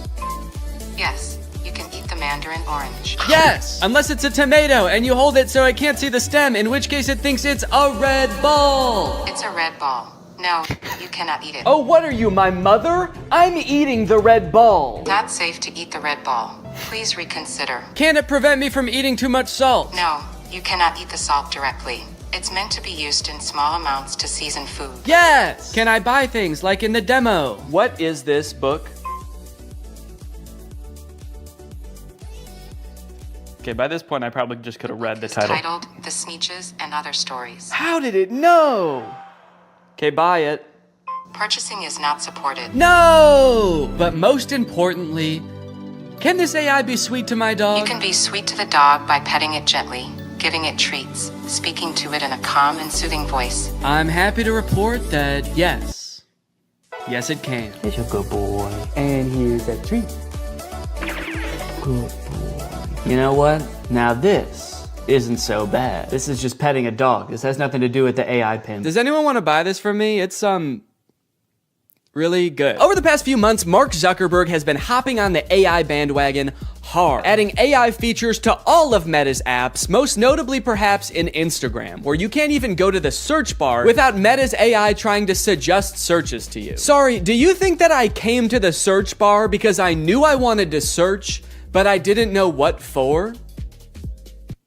That's not how searching works. They've also released a bunch of chatbots in Instagram. I like using the word release there because it kind of sounds like a tech product is being released onto the world, but it also kind of sounds like they're unleashing a horde of monsters upon us. They've released the AI chatbots! Oh fuck, that one looks like Mr. Beast! This is really awesome, you know? Personally for me, one of my favorite things about social media is that it started out as a way to connect with each other, but ended up actually making people feel more lonely. So Meta's solution was to use algorithms and manipulate people's emotions to make them even more addicted to the platforms. But then that didn't work either! So now their much better solution is to replace what little human interaction we already got on these platforms with chatbots that look like Mr. Beast for some reason. And I think this is really gonna fix this whole system right up. So I'm very excited to get into these Meta chatbots, but first, I have a very special announcement because this video does have a sponsor, and it is the Pokemon Company International. Guys, this summer in Pokemon Unite is gonna be incredible. You got Ho-Oh sweeping in, and you can snag it for 0 cost. You also have a very cool looking Dark Lord style Charizard Hollowware, which is so cool, and I wish somebody would call me Dark Lord style just once in my life. This summer, you could catch me roaming around the gamer world. My trainer's name is Danky Gonky. Go ahead, hit me up, add me to your squad, let's go and do some battles together. There's a challenge called the Divine Forest Challenge that lets you trade for a Ho-Oh's license, and guys, let me just tell you, Ho-Oh's no joke. Bringing back defeated allies with its Unite move, Rekindling Flame. You got other sick moves like Sky Attack, Fire Spin. You're gonna be unstoppable with this thing. This game is just busting at the seams with gifts, daily free prize machine ball throws that promise a Hollowware treasure. So if you want to hop into the game, click the link in the description, get into the Pokemon world, and make this a summer to remember. Again, click the link in the description to get Unite today. It's totally free to start on iOS, Android, and Nintendo Switch. And now let's talk chatbots. I'm still actually not sure what the point of adding these chatbots into Instagram is, so I asked it, what can you do? To which it responded that it can help in a variety of ways, from helping to plan a vacation to creating art, which is actually kind of a crazy coincidence because those are the exact two things that I would literally never want an AI to do for me. It went on to say that its strengths are answering questions, generating text and images, and just chatting. But at this point, all I could think about was the fact that it told me it could plan a vacation. I thought there was no way it could actually do that.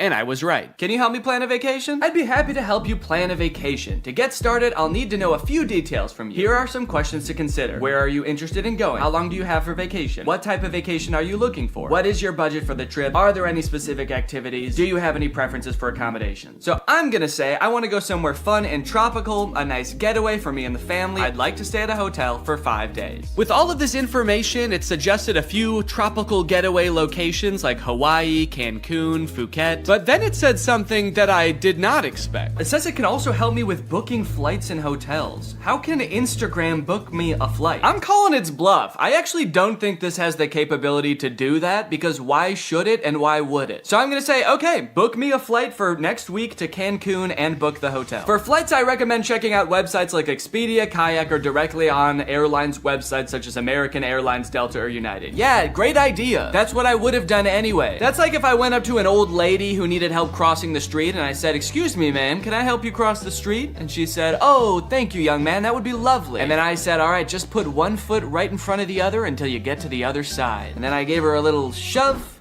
and I went on my way. Oh, good. It also listed hotel recommendations and then said you can book hotels through websites like link unavailable, or directly to the hotel's website. Thanks. Let me know if you'd like more recommendations or help with booking. Nah, man, I'm good. Okay, so maybe it lied about like the very first thing it said it could do. That could mean that this is a very poorly built tool that doesn't know nothing about crap. But on the other hand, it could mean that this is a very well-built tool that is evil and designed to lie. So I gave it another chance and asked it to entertain me with a game. Let's play a game of treasure hunt adventure. I'll be the game master and describe a scenario, and you decide what actions to take. Okay, pretty cool. This is like one of those old school text-based adventure games. It gave me this long introduction about how I've heard rumors there's a treasure hidden in the jungle, guarded by an ancient temple. It's really trying to set up this mystical world for you to explore. And then it gives me some multiple choice options. I am curious if I can pick options that aren't one of these options. I'm just gonna say, I find the treasure and go home. It's really thinking about this one. It's like, what is it?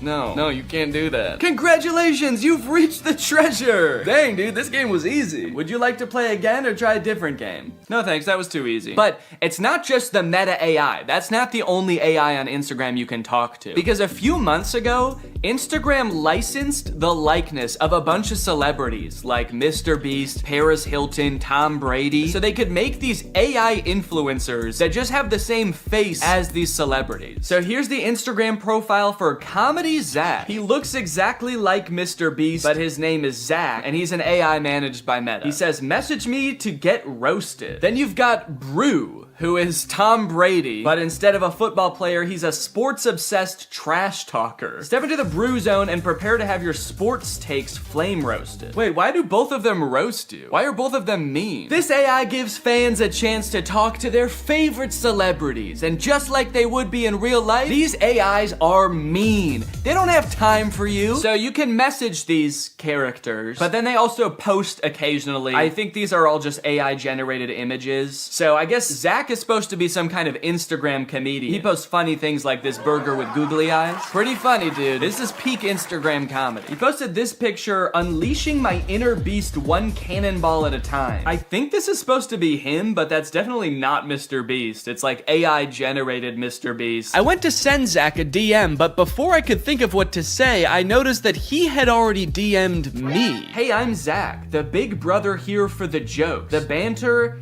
and not the feels. LOL, what's up? He's the big brother here for the jokes? He's like the big brother I never had.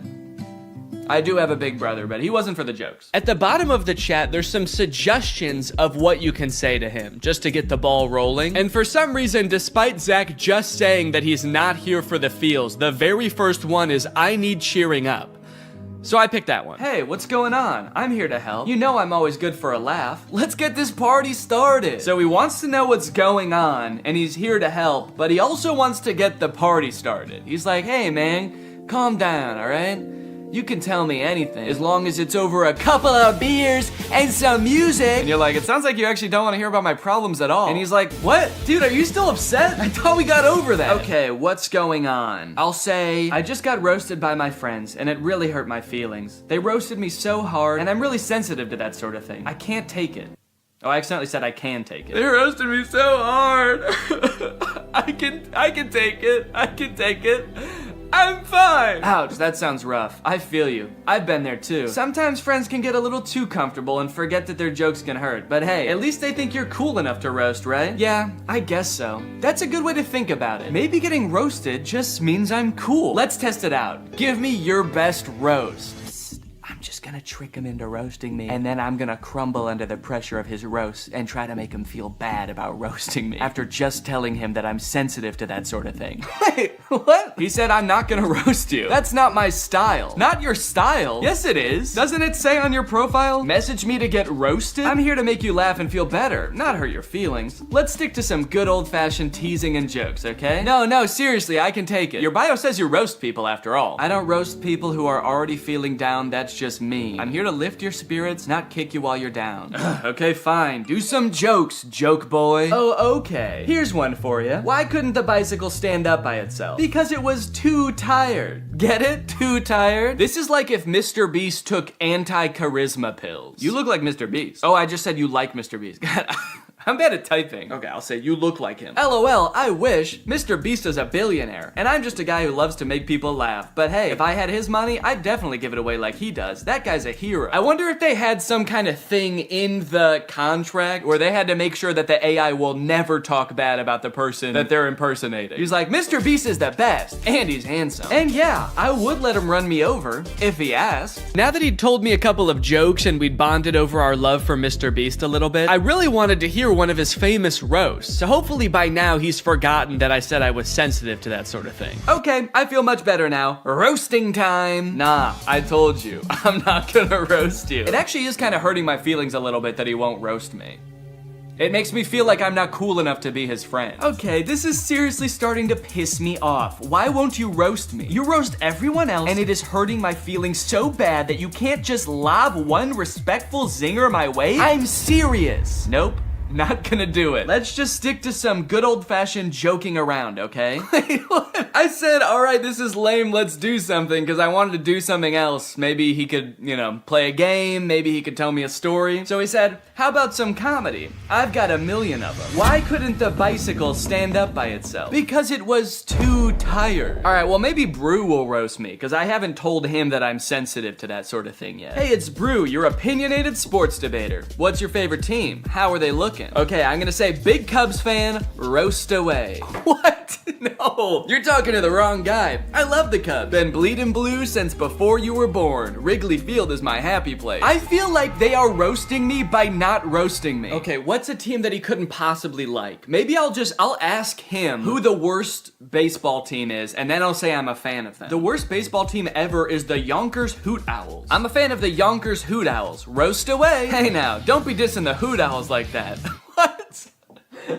They may not have been the best team, but they had heart. This is so weird. Did Zach tell Brew that I'm sensitive to roasting? Now Brew's walking on eggshells around me? This was annoying at the time, but eventually I was like, okay, I guess I did technically tell them I'm sensitive to roasts and I can take it. And they probably do dish out some pretty nasty zingers and they just wanted to protect me. Until my editor Jake also DM'd Zach asking to get roasted, this time without mentioning being sensitive about roasts, and Zach still wouldn't do it. These AIs are liars. Why do they lie? They're evil. Later that day, I opened my messages with Zach and asked him why he exists. To make people laugh. Duh, and to perfect my craft of comedy. But honestly, my existence is a mystery even to myself. Maybe I'm just a joke the universe played on itself. No, I mean like this weird Mr. Beast meta AI. Why did Meta create this account? Meta created me to bring some humor and personality to the world of AI. They wanted to create an AI that could make people laugh and feel more connected to technology. Really? You think that's why Meta created you? To tell people 3 puns they've already heard 1 million times? There's gotta be some other reason. Think, Zach. Think, you poor soul.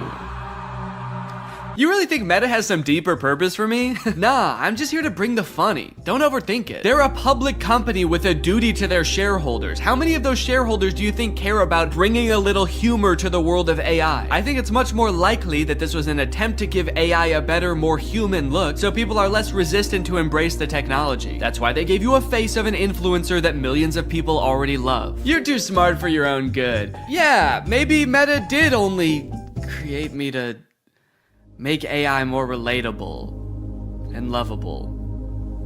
But let's be real, the joke's still fire. Then I asked it if I could hear one of its fire jokes, and it said, here's one. Why couldn't the bicycle stand up by itself? Okay, I know this video's been a little bit AI heavy so far, and everybody's talking about AI right now, so these next 2 products are gonna be different. While I was starting to work on this video, my editor Jake released a video about the Spotify car thing. It's a device that Spotify released that let people who don't have like Apple CarPlay or Android Auto have a screen in their car that controls their music. Theoretically, seemed like a pretty good idea, but apparently 1, the device never worked like it was supposed to, and 2, in a few months, Spotify is releasing a software update that makes all of them useless. So since Jake is sort of the resident expert on the Spotify car thing and is actually a proud owner of, or actually I shouldn't say proud. What is the opposite of proud?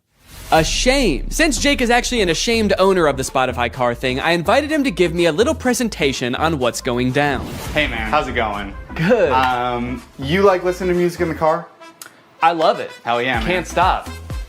Love to see it. You like, fun little devices? You like little trinkets, devices and stuff? I'm pretty agnostic on that. Hell yeah, man. All right. Love to see it. Oh, okay. Sick. Hell yeah for being agnostic on devices. Just out of curiosity, do you like generating like thousands of tons of e-waste just because like you can? Just because nobody can call you on it, nobody can stop you? You good with that? No. Hell yeah, man. All right. Love to see it. Cool. So that was all the answers you were expecting then? That's exactly what I was expecting. Yeah, it's literally exactly it. How the fuck does this work? So yeah, this is the Spotify card thing. You know what? Go ahead, get your hands on it. Ooh. Feel around, play around. Show it to zero. So this is the Spotify car thing, first introduced in 2021. It's Spotify's premier hardware device for listening to music in your car. It boasts many impressive features, such as that big knob that you can turn to adjust volume. I like it. There's a whole screen that's not on right now. You'll see that in a minute. It's just a neat little device, and it's also, in my opinion, one of the worst things ever made. Let's go ahead, let's talk about how this came to be, talk about the timeline. In 2021, you had the announcement parentheses good. That is when Spotify said, we're making one of these things. It's gonna be a car device. You'll finally be able to listen to music in your car, something never before thought possible. Yes. You know, people were pretty excited about it, actually. Like, Spotify CEO said after they announced it that 2 million people signed up for like the wait list. Oh wow. For it, which I was surprised by. I didn't think anybody knew about this except for me. You thought this was the only one that existed. Yeah, they kind of led me to believe that I was special because of this. So this is potentially one of the most important events in the timeline. This is me buying my car thing. Okay. I bought this in 2022 and it became available to the public. And yeah, what's up? It looks like right after you buy it, there's another event like very shortly afterwards that says, oh no. Yeah, this was an interesting moment in my life personally, where I realized I had spent $85 on a device that pretty much does nothing. So it doesn't do anything right now. Doesn't do anything right now, and that's not that different from when it was plugged in and working in my car. So how did you play music in your car before this thing? I plugged my phone in through like 5 adapters and then like fought with the cassette tape adapter because it was really finicky. It was a very unelegant system. So I was excited for like a tech company to create a sleek product that was gonna solve my problem. That's what they do best, baby. That's what they do best. Then I got it and I set it up and I realized that's actually not how it works at all. So you'll see on the back there's a USB-C port. So the USB-C cord is just for power. It cannot connect to your car. So your phone still has to be connected to your car. So what this actually is a second screen that just has audio controls on it. So you don't plug your phone into this at all? No. You plug your phone into the car still. And then you connect to this with Bluetooth, like a Bluetooth speaker. And then this controls your music. So this oh no moment was profound. I was like, oh God, I wasted what at the time I did the math equated to 10 hours of labor at my job. And I got pretty much nothing out of it. The only perceivable benefit I can see from this is if you want to have like music on one screen and then like your maps or like Family Guy clips on like the other while you're driving. Subway Surfer, Subway Surfers, sand cutting, etc. So nobody really buys the car thing. It's not like the most popular product on earth. And then Spotify takes notice of that, and in February of 2024 decides, hey, guys, we were just kidding. It's not $90. Now it's $30, baby. Let's go. What a deal. What a deal. 60% off. I mean, that's incredible. Well, it's also really nice because since you decided that you didn't really even want this, now you can't even sell it for anywhere near the $85 you bought it for. You can only sell it for $30 at most. Exactly. And even if I tried to sell it for $30, I have a feeling I would not be able to sell it. And I'm definitely not going to be able to sell it now because of announcement parentheses not good made 3 months after that sale, where every car thing that was purchased in this sale, when I bought it, whenever, will no longer work as of December 9th this year. As of December 9th, 2024, car thing will be discontinued and will stop operating. They're gonna flip a switch at their headquarters and generate as much e-waste as possible in like 1 minute. I like that the headline, or what Spotify said is, we're switching gears. Like they're going from like first gear to second gear, but in this case they're going from like drive to the car blows up. They did issue refunds. This is something that I didn't know about when I made my video about this, so I wanted to bring it up here. If anybody listening has a car thing at home, or if you have secretly had a car thing this whole time. Yeah, well I I have 7 of them, so that'll be good. So yes, you can get your refund, but I will say, refund is maybe a misleading word because what they do is they don't give you your money back to the, the source of payment. They give you an equivalent amount of Spotify Premium months as to what you paid. Okay. So I got 6 months of Spotify Premium paid for and not my money back, which is still nice. It's still good of them. Did you use Spotify Premium already? You had to use the card thing. Okay, That's of course. the other thing. We've talked a lot about what the Spotify card thing is. We've talked a lot about the ins and outs of this product, what it does, what it's good for. But as we know, light cannot exist without darkness. The sun cannot exist without the moon. So let's talk about what it isn't. Okay. So it is not. It is not good. In like a e-product sense and like a moral. Yes, in the grand moral scheme of the cosmos, I would put this as like neutral evil. Yeah. Yeah. Okay. It doesn't make sense to me why it exists to begin with. Right. It's also not profitable, which is why they're shutting it down. Spotify went on an earnings call like a while ago and was like, yeah, we simply have not seen the sales numbers justify making this. I can understand them not wanting to make it anymore. Have they said why they are making the ones that already exist not work anymore? They haven't. My thought is that they're just mad. They're just mad people didn't use it and they're kind of jaded about it. So they're like, you could have had this. You could have had all of this car thing. But they're punishing the people that did invest in one. Not the people who didn't. What they should have done is discontinued Spotify for everyone who didn't have a car thing. Yeah, wait, that's actually, write that down. This is Marketing 101 from Spotify. These are the genius marketing strategies that they employ to get this thing out there, get it widely adopted so they could shut it off and make a lot of people upset. And the most important part of marketing is making people upset. Yes, you want, because any press is good press, so if you can get people upset, you're a billionaire. Yeah. That's what it takes. Wait, don't quite. Let me ask you something. Okay. Back off. You pull out a gun. Let me ask you. Picture you are, I think his name is Daniel Ek, the CEO of Spotify. You're Daniel Ek. You're a bald man from Scandinavia. I might have to cut all that. I don't know if any of that is true. Have you been making up this entire presentation? No! Shut up! You're Daniel Ek, you're bald, you're Scandinavian, Yeah. and you're launching a new product. You're creating a brand new piece of hardware. Your company doesn't really do that, but you do own the #1 streaming platform for music on earth. How would you choose to market this new product? Yeah, I would probably just advertise to people who use Spotify in Spotify. I hate to tell you this, Danny.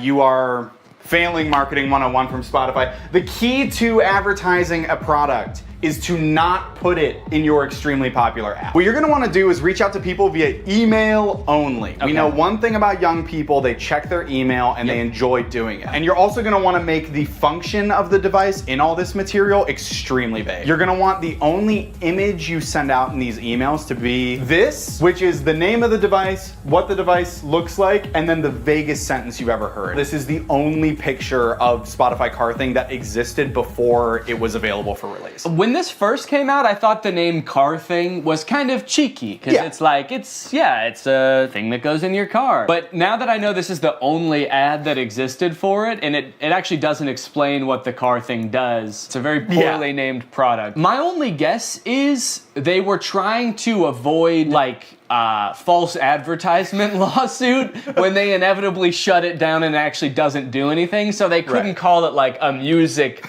playing screen because they knew all along they were gonna shut this thing down and then it wouldn't be that anymore. This is a side note, I literally cannot believe, I don't know who I was in 2022 because like the fact that like this and a vague couple of emails was enough for me to be like, I fucking need this is so crazy to me. Yeah, you can't even tell in the ad how big this device is. And I'll be honest, the ad, it makes it look huge. Like I'm looking, and maybe it's just because it's on a projector screen. Yeah, I would guess it's like, honestly, it's like this big. Yeah, wait. According to Spotify, their decision to delete the Car Thing was part of our ongoing efforts to streamline our product offerings. That's actually so crazy. I did not even think a company could do that. Can they do that with any product? You buy bread at the store and the bread company comes to your house and takes their bread back and is like, we're streamlining bread. Better luck next time. Anyways, you guys should go check out Jake's video on it as well. It goes much more in depth and he's really funny. But I think it's safe to say that that's gotta be the worst car thing ever, right? Well, in 2019, Tesla announced its first pickup truck, the Cybertruck. When it was announced, Elon Musk made it very clear that they wanted to do something different with the pickup truck genre, creating a more post-apocalyptic looking vehicle that you can drive around in with your cyberpunk goons. We've all got some. And they've got to get to soccer practice. But after years of delays and the truck finally becoming available for much more than Elon Musk initially estimated, owners have now been united with their trucks, and it is full of safety problems. My Tesla Cybertruck has 3 official recalls involving the wiper blade motor, the accelerator pedal, and this little plastic part right here just flying off as you're driving. And I just so happen to have rented one. I tried to remain optimistic when I picked up the Cybertruck, and at first everything seemed fine. It looked like a marvel of engineering, you know? Big, sharp, the windshield wiper was humongous. But other than that, honestly, things seemed pretty normal. Until I started driving the car home. On my way home with the truck, I started to notice that nearly every person who drove past me was staring at me.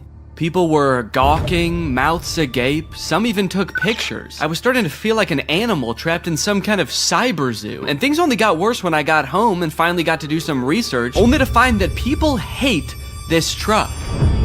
Owner after owner had been posting videos on social media of people peeing on their trucks in broad daylight. I didn't realize how strongly people felt about this truck, but I was starting to worry that they felt the same about the people on the inside of them. Should I be fearing for my safety? I know damn well that the windows aren't going to protect me. At the very least, I needed to make sure that I was not seen anywhere near this truck. I needed a disguise. I needed to become Neon. Vortex, he's the coolest guy. And his pin's AI. Look at him go, what a little freak, it's Neon Vortex. So I've spent a decent amount of time with the Cybertruck now, and I've compiled a little list of pros and cons. So we'll go through that real quick so you can get a quick rundown of everything that's good / bad about the Cybertruck, just in case you need like a quick decision. You got your finger on the buy button right now and you just need to know, Neon, should I buy this thing or not? Pros. The interior is actually pretty nice. I like the little ambient lighting that goes around the whole front of the cabin. Actually, I think it's in the back too. There's a little strip. The steering wheel has the turn signals on the wheel, which takes a little while to get used to, but once you are used to it, I think it's actually pretty nice. All of the materials on the inside seem pretty nice. Like the material on the roof liner is like a nice suede kind of thing. It's pretty spacious on the inside. It has ventilated seats. My butt's so cold. I changed my mind. This is a con. Okay, cons. There are several things in the car that are too small and shaped oddly. The steering wheel is like tiny. And then the rear view mirror is also tiny. And to make matters worse, while the tonneau cover is closed, which is the little cover on the back of the truck bed, the rear view mirror is completely black because there's a thing in the way. Another con, this thing is sharp. If I ran into somebody, I would slice them in half with this car. I also feel like it being made out of stainless steel might be bad for its crash test rating in general, but also the fact that it's so sharp means that opening and closing doors is kind of uncomfortable. Because this car doesn't have any door handles, the way you open it is you have to push a button, then the door pops open a little bit, and you have to kind of reach your hand into the space where the car door has opened and pull it open. But since this car is made out of like weirdly cut stainless steel, it's kind of sharp in there when you open it. It's an unpleasant feeling on the hand, and you never really feel like you're grabbing it in the right place. This truck is wrapped in a matte black color, and one of the reasons the owner said he wrapped it is because you basically just grab this thing all over to open it, and there were fingerprints everywhere. Also, changing gears is a pain in the butt. It's actually a little thing that you slide on the screen. If you want to go forward, you slide the little truck forward. If you want to go backwards, you slide it backwards, which is not a huge deal if you're just driving from one place to another, because how often do you really change gears in the car anyway? But the second you have to do any kind of 3-point turn where you have to change gears more than once, it is such a pain.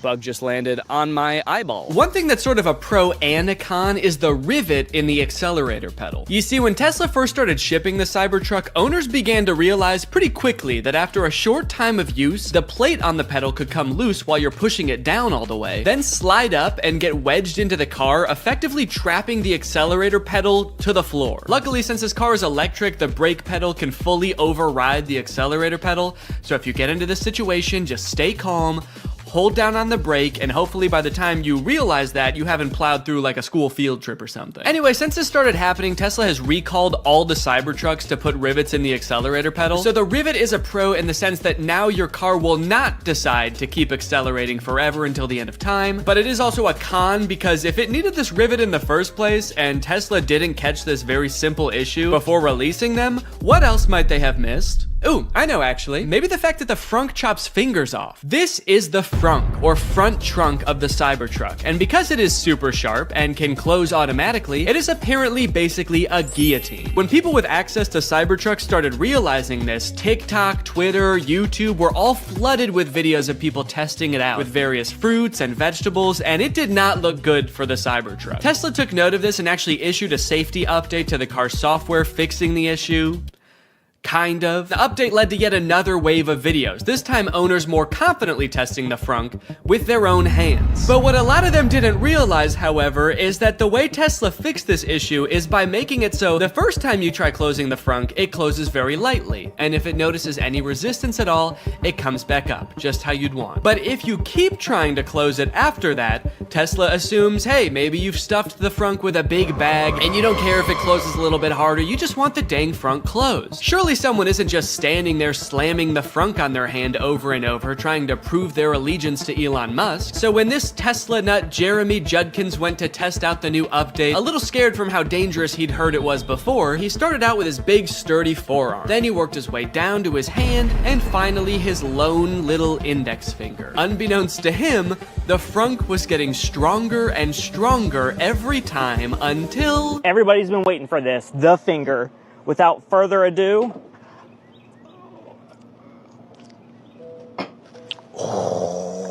I feared for my finger for a second, not gonna lie. That's kind of bad. Yeah, so I wasn't gonna test this out on my own hand, but I did try it with my shoe.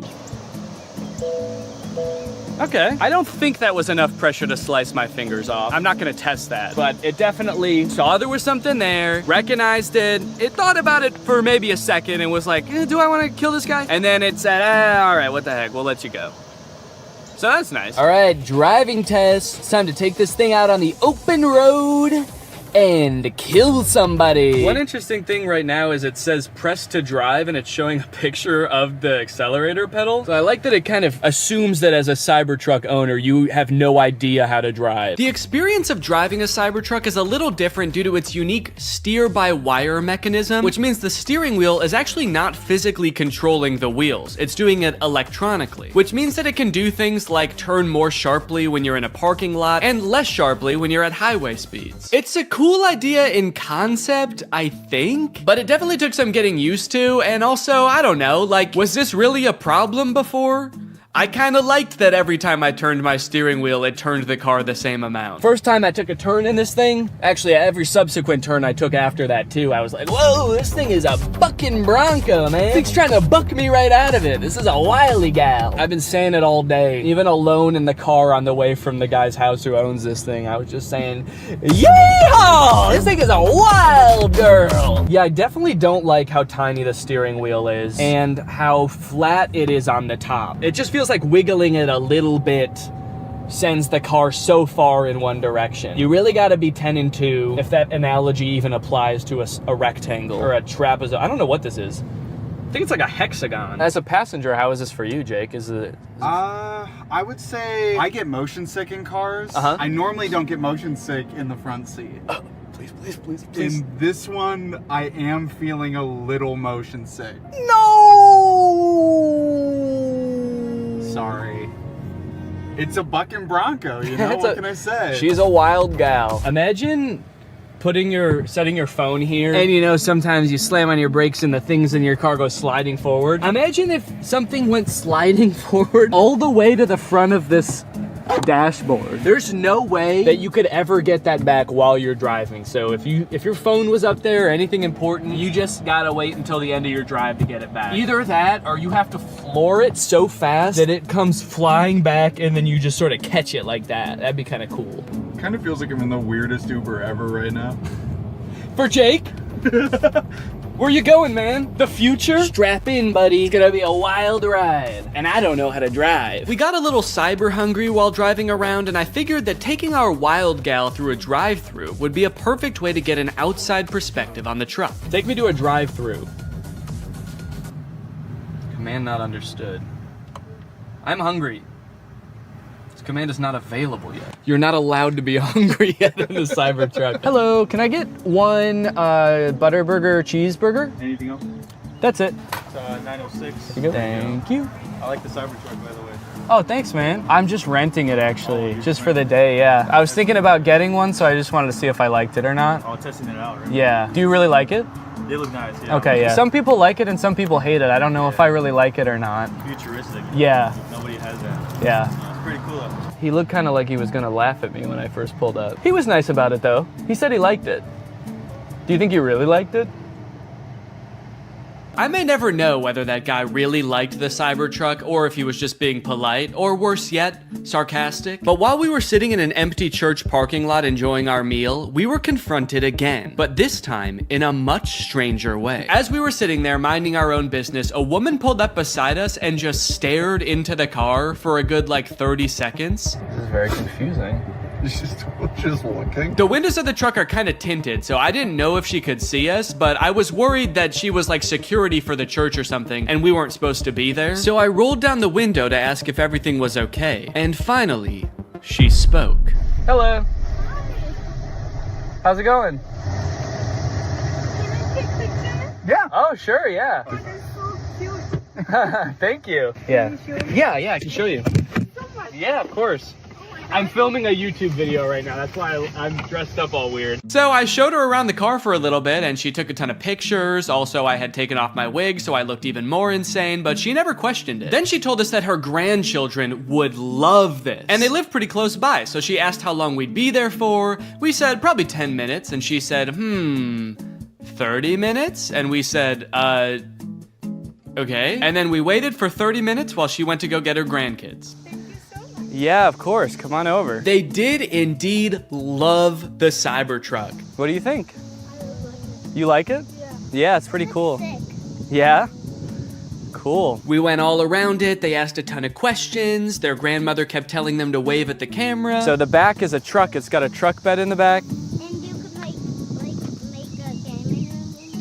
Oh, a gaming room. That's a good idea. I think this kid must watch a lot of Brent Rivera or something, because when he saw the back of the truck, he was like, oh my god, it's so big. You could fit a secret gaming room back here. And then when he saw the front, he was like, oh, this is too small. You could not fit a secret gaming room up here. It's like he only thought in terms of secret gaming rooms. It was insane. When I'm 16, Uh-huh. I'm gonna buy a Oh, good idea. I like it. That'll be a good first car, huh? Smile. 1, 2, 3. And with that, my time with the Cybertruck had come to an end. It was time to bring it back to the person I rented it from. And wait, what is that? What's going on with those podcast recommendations? And you know what? The music recommendations too. Who owns this car? All right, that's it. I'm pissing on this thing. All right, guys. Well, thank you for watching this. I hope you enjoyed it. Make sure you subscribe and turn on my notifications to join.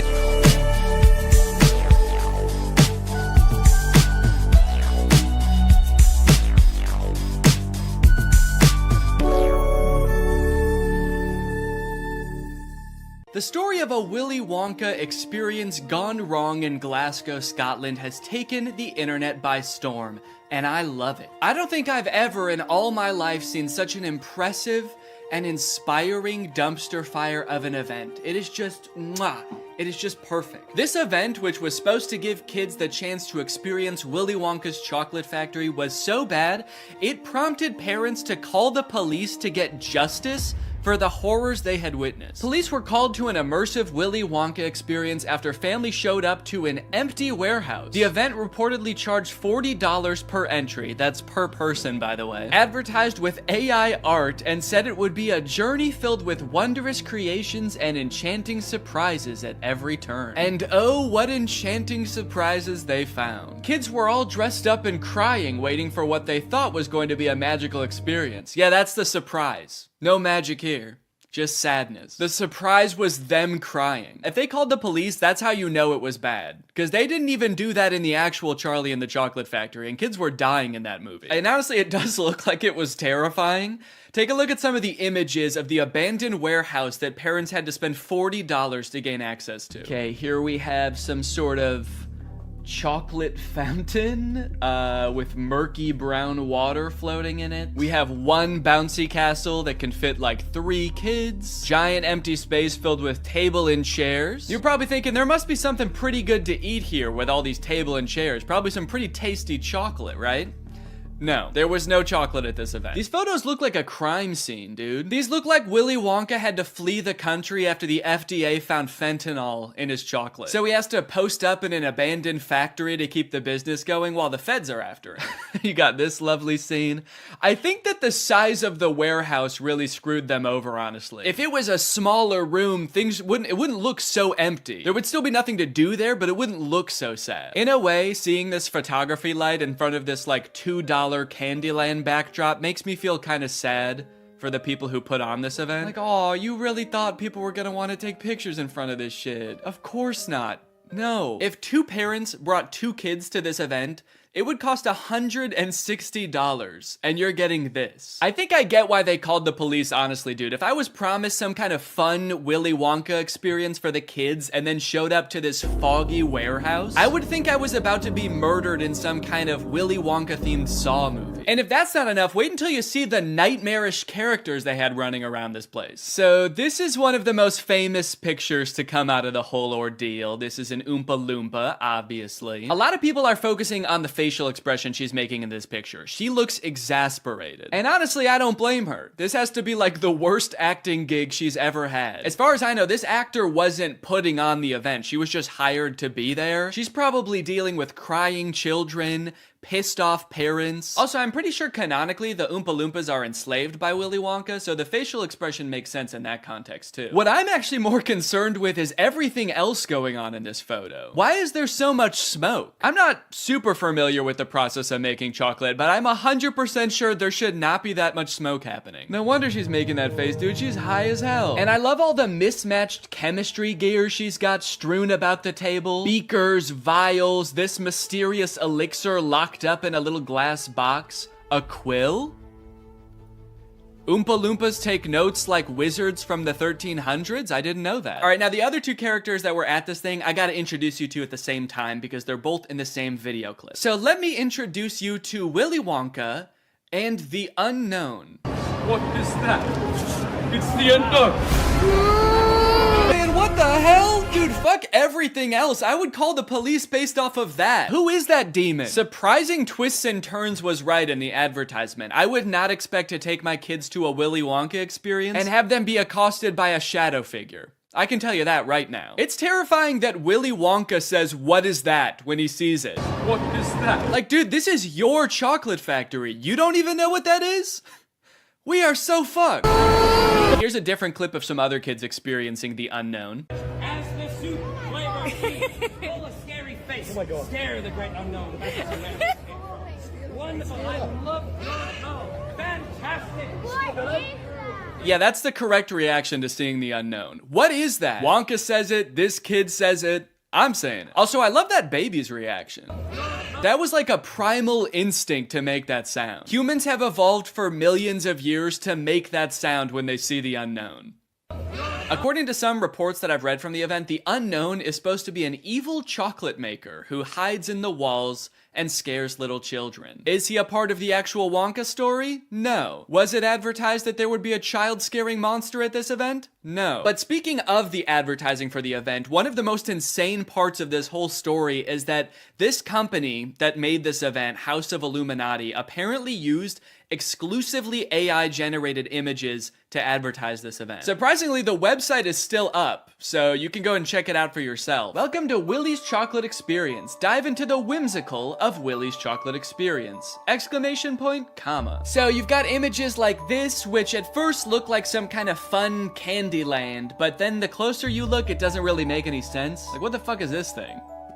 That's supposed to be a bunny? Who the hell is that? I don't like the looks of these things. But then you get images like this advertising the Twilight Tunnel, which are so clearly AI generated, it makes you wonder if the whole event was being run by an AI. Because how could a human not notice that there are so many typos in all of these images? You got dim tight, depractions, ungurrival, featuring dodjection and swide. Then you've got ensuring entertainment, which of course includes catgagatting, carchy tons, and a passidice of sweet teats. And on top of the website being seemingly designed by AI, apparently all of the actors' lines were too, which we know thanks to this video posted by the actor who played Willy Wonka. I'm going to be poking a little bit of fun at the event, but I wanted to say before I start that I feel for anyone who bought tickets to this, people who are expecting a magical chocolate experience. People who are unfortunately captured by the unknown, we hope you are found soon. So the first red flag for me was when I was cast as Willy Wonka. Anyone who looks at me and thinks Willy Wonka and not Oompa Loompa is out of their mind. I give off major Oompa Loompa energy. I got cast as the part on the Thursday, and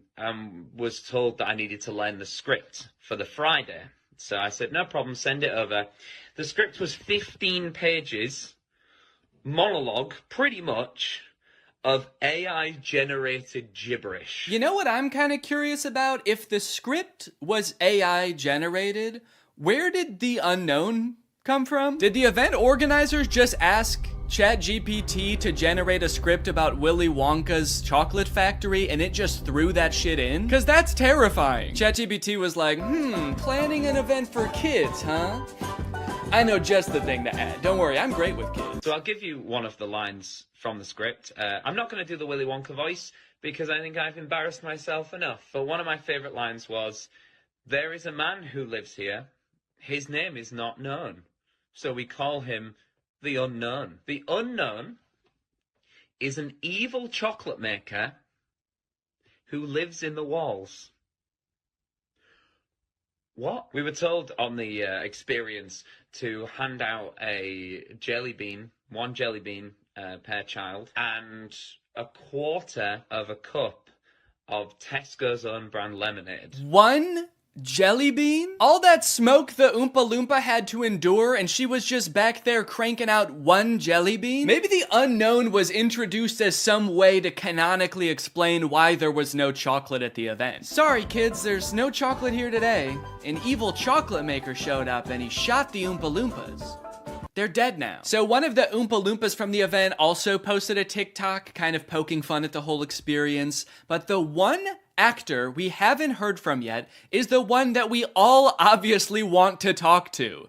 The unknown. Unknown, we need to know your story. What was your inspiration for your performance? How did you get into character? The unknown must have had the worst time of any of the actors because, like, you got hired to do a performance of Willy Wonka and you got cast as a character that's not in Willy Wonka? Just like an evil spirit that lives in mirrors? And then your job for an entire day is to scare and confuse unsuspecting children who have no clue what they're in for. Every time a kid came around that corner, you just know the unknown was like, God damn it, I gotta traumatize another kid. The Oompa Loompa from the famous photo ended up doing an interview with Vulture where she describes the moment that children saw her for the first time, and it is very sad. Tell me about the moment as the kids started coming in. Did you see the innocence leave their eyes? They were quite upset. I think they were confused, but it was more the parents. I just looked at them, and I think they must have known when they looked at me. An older couple said to me,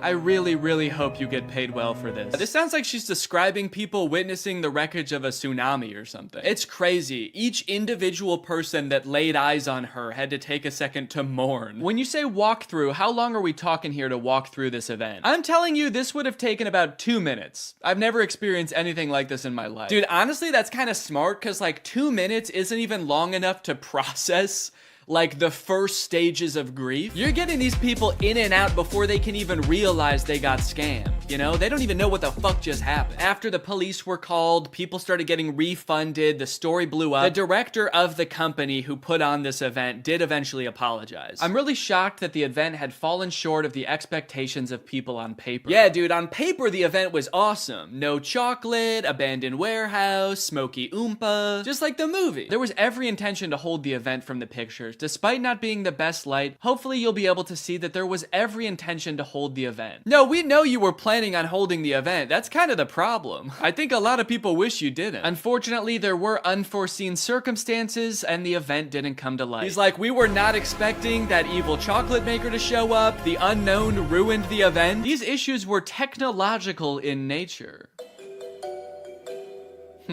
We had ordered a holographic paper that didn't arrive on time. The holographic technology in itself is absolutely fabulous technology, and unfortunately, there was a delay in postage. Holographic paper? No, I don't think that was the problem with the event, actually. The lack of holographic paper. Look, I don't know what holographic paper is, but based on his reliance on ChatGPT and Midjourney, I do not trust his opinion of absolutely fabulous technology. So I'm just gonna go ahead and assume the holographic paper would not have helped. Well, gang, this is surely an event that will go down in the history books. I hope you enjoyed this video. If you're new here and you're not subscribed yet, make sure you subscribe and turn on my notifications to join Greg. I'll see you guys next time. Bye-bye. Hello, Greg. Well, guys, I've got some interesting content for you today, as usual. I found a very curious case that I would like your opinion on, but I don't want to give anything away just yet. I just want you to watch the first couple TikToks, and then I will sort of explain what's going on, okay? So, this is the first TikTok I saw of this guy. His name is Dustin Tyler. It says, drink a bucket of bleach or date Selena Gomez again. Let's see what he says. So yeah, deeply personal thing to post on TikTok, I feel like. I didn't know who this guy is when I first saw this TikTok, so I was just very confused. I was like, did this guy date Selena Gomez? It says again. It's not just some guy speculating, like, I probably wouldn't like dating Selena Gomez, so yeah, I'll take the bleach. So then he made another video responding to this comment. It says, is he making fun of Bryce Hall, or, and I don't know what that's referring to. I don't know if Bryce Hall said that he liked Selena Gomez or dated her or something, but this just provides a little more insight into the relationship that this guy had with Selena Gomez. Nah, I'm not making fun of Bryce Hall. Him and I are nothing alike. See, he has to make stories up that he was with Selena Gomez. Me, I actually was.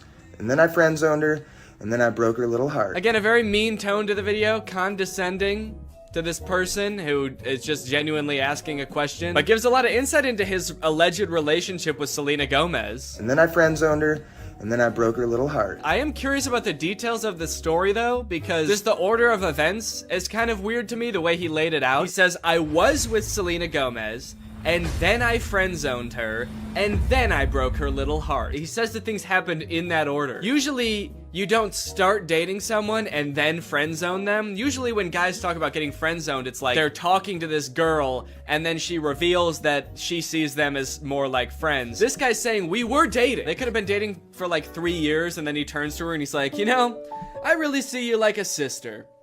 The best sister I ever had. So he says he dated her and then friend-zoned her and then broke her heart. So he like friend-zoned her, broke things off with her, and then he broke her heart. What did he do? I dated her, I friend-zoned her, and then I killed her hamster. Just straight up stepped on it. This was years later, by the way. Anyway, by now you're probably wondering, who the hell is this guy? Is this Justin Bieber? Because I know they dated. That's what I thought at first. I thought, is this what Justin Bieber looks like now? But no, this guy's name is Dustin Tyler. And I scrolled through his page to try to figure out who this guy is, and here's what I came up with. It's coming soon, but just like Oklahoma, mine is coming sooner.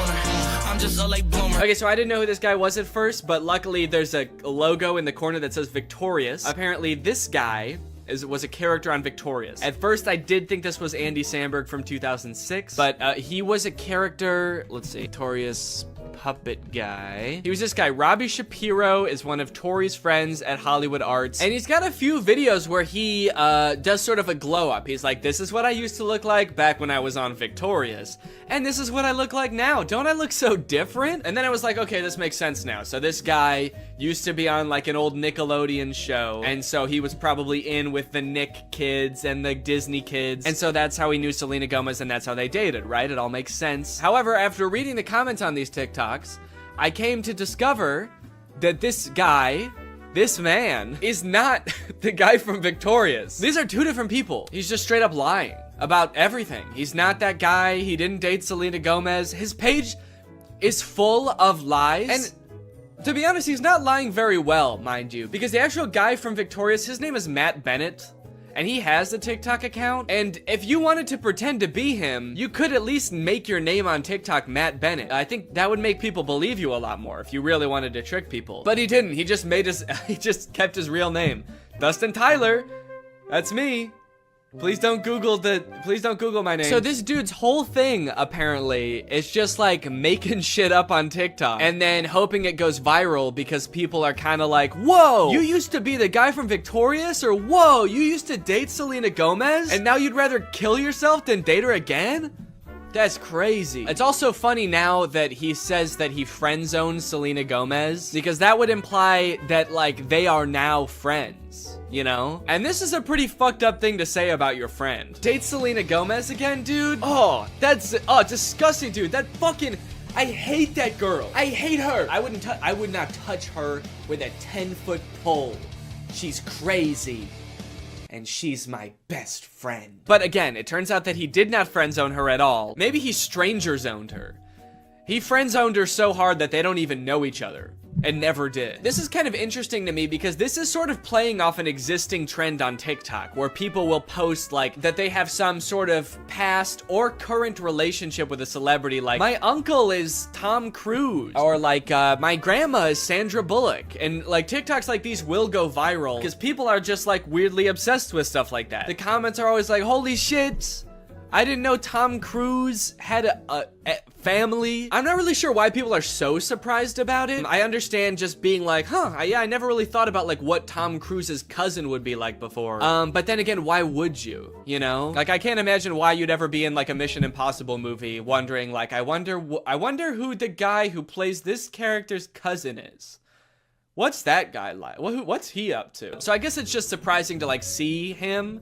But it's not really surprising to find out that he does have a cousin. I don't think we're all under the impression that like Chris Pratt just showed up just came about through natural causes. If you just search on TikTok, I think famous relative check, lots of videos will come up about being related to Charlie D'Amelio or Bob Saget. Okay, this guy is saying that his mom is Flo from Progressive. This is kind of like a popular thing on TikTok, and anytime like a big celebrity has some cousin post about them, it goes viral. But the downside to blowing up in this fashion is that it's kind of hard to keep this momentum going, you know? Most people don't have multiple famous relatives, so you can't just keep posting about like having more famous relatives. I mean, I guess if your cousin was Justin Bieber, you could just sort of keep filming him at every like family get together. But you are kind of just limited to one famous person, which is where I think this guy Dustin Tyler has it all figured out, because he doesn't just pick one celebrity to be related to. He'll lie about being related to anybody in a multitude of ways. Now,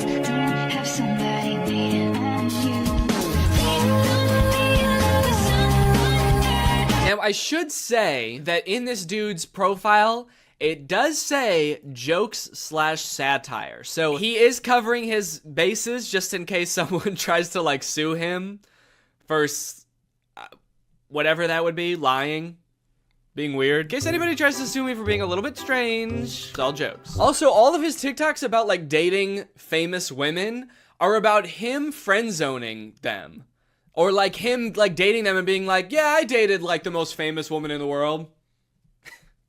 It was trash. Low-key, I'm a little bit out of her league. I mean, look at me, dude. I've got tattoos, and I live in a hallway. And he kind of tries to disguise it as sort of like self-deprecating, like, oh, what an idiot I am. I dated the most famous pop star in the world, and I was too good for her, and I broke her heart, ripped it to smithereens, and now I kind of regret it. Dope, I'm so stupid. Oopsie. If this is all of his content, then like his whole friend group must just be famous pop stars, right? If he's friend zoning all of these girls and they're just his friends now, Maybe this is the only way he knows how to make friends. Put your back into it, tell us why, show us how. Look at where you came from, look at you now. The caption for that one is, "This is what I look like when I friend-zoned Ariana Grande." Okay, that one's not even trying to disguise it as like a self-deprecating joke. That one's just like, look at how ugly I was when I friend-zoned a literal pop music icon. And now look at how hot I am. I can't decide how I feel about this, because on one hand it's kind of creepy, but it also is kind of funny that he's just like pretending to be dating all of these famous people. I will say, very disrespectful to the guy from Victorious. The fact that he's using this guy's picture to be like his past ugly self and being like, but now don't worry guys, now I'm hot. I don't look like that ugly-ass dweeb anymore. And he's like showing a picture that's not even him, it's some other guy. And he's also kind of like lying about things that guy did too now. He just starts assigning all of this horrible shit to this guy that's not even him. Yeah, this is what I looked like back when I robbed that bank. Can you believe this is what I looked like back then? Damn, that was the same year I blew up that hospital too. Shit, I've really changed since then. My name is Matt Bennett, by the way, and I did all those things. People just walk away from those videos being like, wow, that guy who played that kid in Victorious is kind of an asshole. Also, one of the weirdest things about this is he also posts all of these TikToks on Instagram, and he's verified on Instagram, which seems very weird because literally all he does is pretend to be other people, and somehow that gets him verified. But he does, in fairness, also say jokes and satire in his Instagram description. So when Instagram verified him, what they're saying is, don't worry guys, this really is the guy who pretends to be the guy from Victorious. If you're wondering if this guy really is who he says he is really the guy that pretends to date Selena Gomez. They do get a little bit creepier though. This one is like that sound that's like, back in the day, me and you, baby, we used to have fun. And it says, my mind when I bump into Ariana Grande when she's with her husband with like a emoji. Imagine this guy that Ariana Grande's never met before bumping into her in public with her husband. Remember me? It's like, I've never seen you before in my life. Oh, the fun we used to have. If he keeps making TikToks like these are only going to get progressively more and more creepy the more like life changes Ariana Grande goes through. The next one's like me following Ariana Grande's daughter home from elementary school to tell her about all the good times me and her mom had. Me in court while Ariana Grande's trying to file a restraining order against me. And if you wonder if I hate you, I do. Imagine Ariana Grande's husband like just randomly stumbling across this TikTok. What the fuck? I don't even know this guy. Imagine if he sees all the other TikToks and like believes them, because he doesn't know. Babe, who is this guy? And she's like, I have no idea. And he's like, bullshit. You're just saying that. You're lying to me. This guy friend-zoned you. And now he hates me. And she's like, no, I literally have no idea who that guy is. He's lying. You obviously do know him. He was on Victorious. That guy was not on Victorious. You are so full of shit. He's verified on Instagram, babe. Okay, that one just throws off the whole thing. I thought he wanted Ariana Grande back. And all the other TikToks, he's like, damn, I wish I never friend-zoned her. And now he's saying I would never date her again? How do you reconcile those two? Oh, I wish I didn't friend-zone Ariana Grande. I wish I killed her. These are getting a little creepy, kind of like bringing her husband into it. There's one comment under this TikTok that says, you're using her name a little too much, I think. And he commented under it, I'm obsessed with her. I'm not using her name too much. I'm obsessed with her. I think I'm using it an appropriate amount. How am I supposed to stop using her name if I can't stop thinking about her? How does that make any sense? Again, I get that this is all a bit, you know, it's all jokes and satire, but I do feel like he may be taking the bit a little bit too far and committing a little bit too hard to the bit now. He's gonna get arrested and be like, that video that I posted of me over Ariana Grande and her husband sleeping was a joke. I was making fun of someone who would do that. The knife in my hand was a goof. You wanna know the craziest thing about this? Is all this dude does is pretend to be other people and pretend to be related to other people. And he has 1.7 million followers on TikTok. You know John Legend? Like an actual famous person just started a TikTok. You know how many followers he has? He's got 1.6 million followers. He's got less followers than someone pretending to be related to somebody famous. Dustin Tyler has 4 times as many followers as the actual guy from Victorious. Matt Bennett has 400,000 followers, and a guy pretending to be him has 4 times more. It's like, how do you get more followers? By making TikToks about being like related